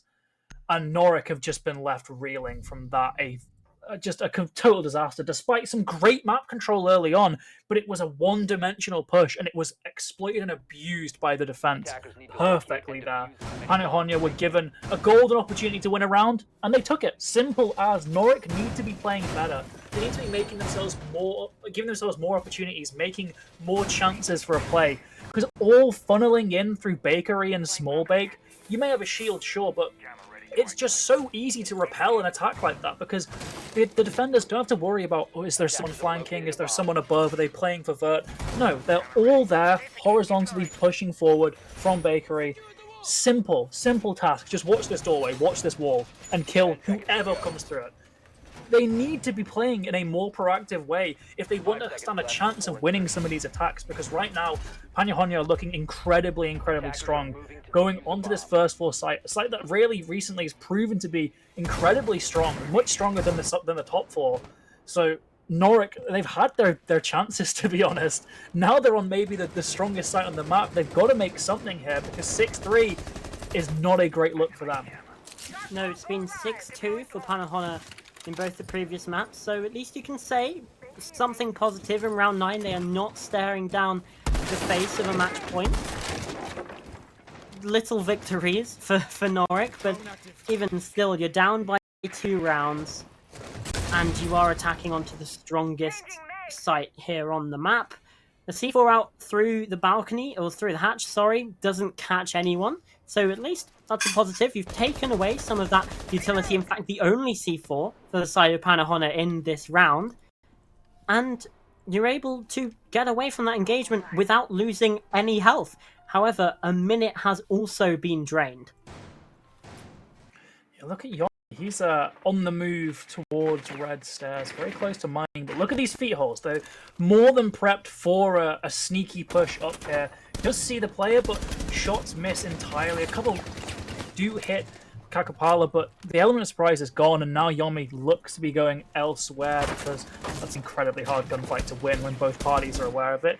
He fakes the run out, actually, so he might be going to reattempt, but the drone should give away that there is some push there, so I'm intrigued to see how NORIC want to push this. Yomi just goes head first and gets taken down. A very strange decision, I guess, assuming that Kakapala would realize nothing's coming, but he just plays safe, he holds his aim, and eventually wins it, and Nifsu gets another one. NORIC, what's happening here? We're just running into angles being held by the defense and hoping we can win. It seems like a bit of a misplay by this attacking side. It's a 3 versus 5, by no means unwinnable, but certainly looking likely. 6-3, almost assured now. E2 though, doesn't know about the player upstairs. Strix, they've missed each other. They have no idea how close they came to an engagement, to a kill, and Strix is still looking, still hunting, but he just doesn't know. He's looking in almost all the wrong places where this player could be, and you can't afford to be wasting this time. There's only 30 seconds left. Finally, a pick goes away the attack, but it's equaled out almost immediately. Kakupala with a second kill in this round. There's only 20 seconds left. Eri, Strix, what can you do in this situation? Seconds to go. Eri, a player who went massive on Consulate for his side, hasn't really been able to find the same success, and only 10 seconds to try and find the same thing here. Shut down by Jonas, and that's all it will be. Kakupala as well, getting the final kill, 3 in the round for him, working things brilliantly, and match point now for Pannuhuone. Just 1 round more, and they face Owned in the semi-finals. Well, as you said, I guess 6-3 is better than 6-2, but it's still not a great sign, unfortunately, for NORIC, as Pannuhuone have been in complete control on these defenses. We thought maybe there was a chance, once NORIC evened it out at 3-3 on the half, maybe there was potential for Pannuhuone to struggle a little bit in that second half and for NORIC to fight back and continue this upset. But it's just not happening. It simply isn't. 3 rounds in a row on those defenses, back up to the top floor, a site that did get a little bit dicey, I guess you could say it. It got down to low man counts, but still, there was never really a situation where NORIC could actually execute and get a diffuser down. There was no possibility with the amount of utility on the board for Pannuhuone and the lack of care NORIC had put into really setting themselves up. There was nothing that could have been done. And that's a real thing. If you don't clear below, you had E2 down there on the camp can, putting traps down again inside of pillar, able to get 2 kills. Also has a C4 from down below. Yes, it didn't catch, but it did a lot of damage, and it causes distraction. Like what we saw in that previous round, that jump out causes distraction, wasted more time, and time indeed was the factor previously. Pannuhuone, they know what they're doing. They know how to work this map incredibly well. And it feels like they're just outclassing NORIC here in this situation. There is always a chance to fight back, and it has to start here. It has to start now. And Jonas has been felled inside of, I believe that's, I believe that was pillar. I'm not actually sure. What it does mean is it's a 4 versus 5. Pannuhuone on the back foot here yet again on this side. It certainly is the weakest of the 3 that we've been seeing. But E2 is still downstairs and could still pose a problem.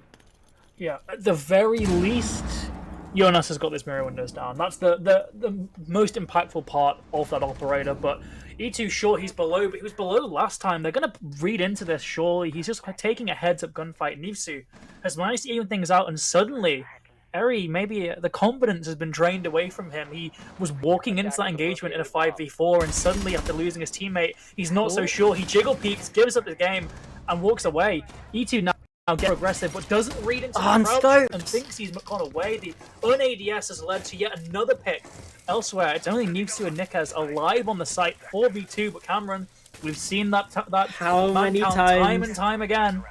Have we seen this? This time, though, there's a Deimos on the board providing so much information, but Nikaz has been able to slip through the net. Eri's taken down, but Strix answers back. Now it's just Nikaz. 1 versus 3, only 31 health. He's being swarmed, he's being surrounded. These players, they're sharks in the water, and they smell blood. What can Nikaz do? Absolutely fucking squat. That's what he can do. Shot through the wall. We have more Siege here to play.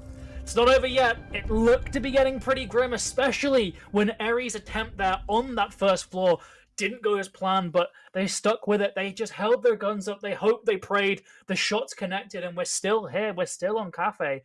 6-4. When you look at it, only 2 more attacking rounds required. It's doable for NORIC, and it's not even the biggest disadvantage they've come back from either in this very series. They won 4 in a row on Consulate.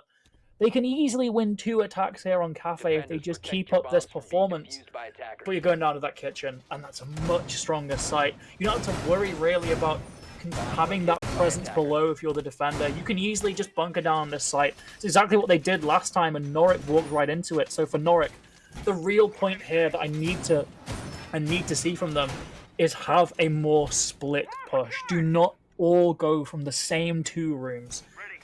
Split apart, Please. drone, clear either the floor above, or if you want to go for a horizontal push, have some form of attention towards that freezer side. Because if you all just push through one area, it's not going to work out, and you're going to gift Pannuhuone the freest series winning round of their lives. Attackers are heading out I mean, to it was a defuse bomb. flawless the last time around. It'd be pretty difficult for it to get easier for Pannuhuone, but I mean, we've seen them accomplish incredible stuff today. A flawless round certainly wouldn't be out of the question. NORIC are going to be doing everything they can to prevent that from happening, and I mean, just more importantly, get a round win on the board.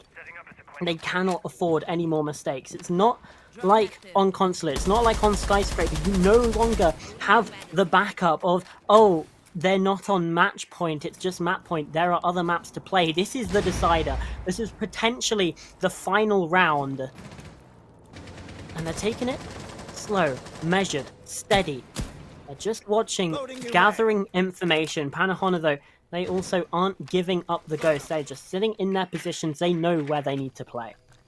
The big thing here, though, for the fence is we're not seeing a smoke. Usually, in that VIP position, Kakapala will be playing smoke instead, opting for the frost. It must be a comfort pick. We've seen them on this operator so much in this series, but with that comfort pick means you don't have that stall. You can't really afford to... You can't take the 1v1s on your terms like we saw when the sides were reversed, right? When we saw Rasty there, he would cut off lines of sight, cut off approaches with his smoke grenades to take better engagements. Instead, that can't happen, but they don't read Oh, the player, no. and instead, Kakapala gets one anyway, justifying the pick onto the frost. There's one response, but look, Cameron, it's another one-dimensional push, and Kakapala's got another one, a 2v4. That's by no means a loss, by no means an undoable man count. We've seen it time and time again, but Kakapala gets 3, they're just walking at him. They've repeated the same mistake from a different side of the map, and it looks like Pannuhuone have got that date with Owned Esports in the semi-final, unless Uski can do something here. But the frost, the comfort pick, gets yet another, and a heartbreaking series there for NORIC. They seem to be doing so well in those first 2 maps, but they can't get 4 kills in the round there for Kakapala. What a performance in this, I was going to say in this map, but in this series even, from him. The Finnish squad gets the victory, and what a victory it is, Joe. Consulate was crazy. Skyscraper was a domination, and NORIC just had a complete attacking capitulation here on Cafe Dostoyevsky. It truly was like a fish out of water at times. This is the difference between the Challengers division and the Masters division. And Pannuhuone just showed that perfectly.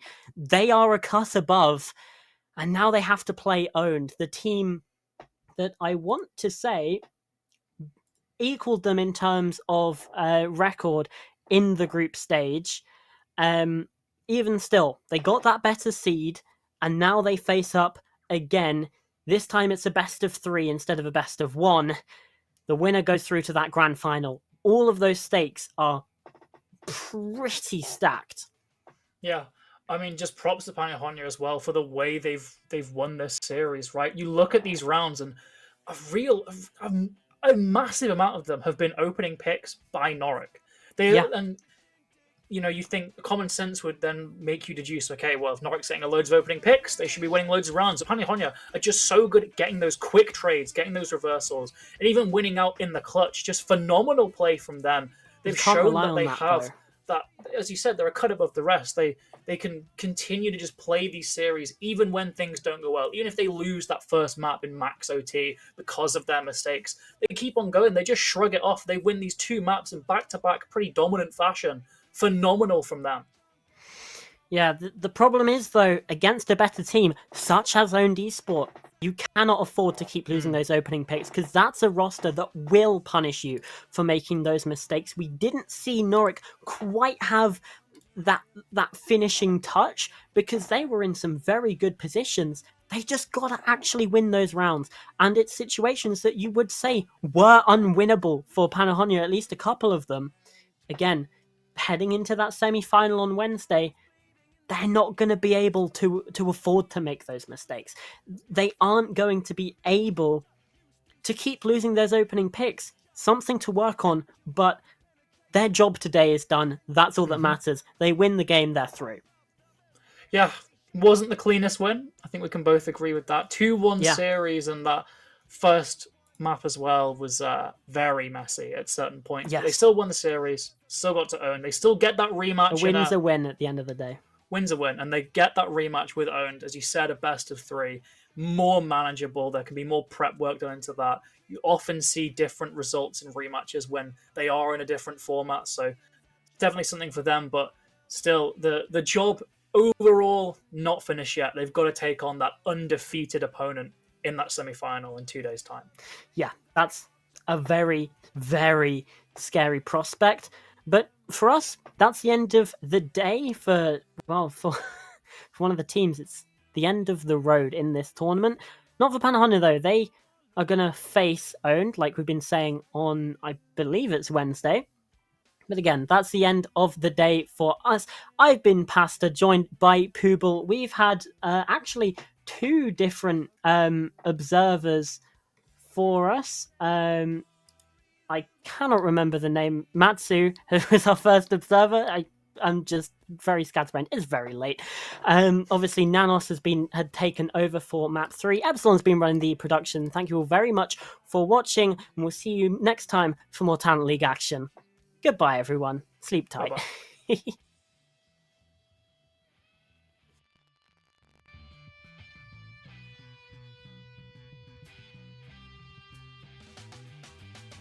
Can't stop, addicted to the shindig. Chopped off, he says I'm gonna win big. Choose not a life of imitation. Distant us into the reservation.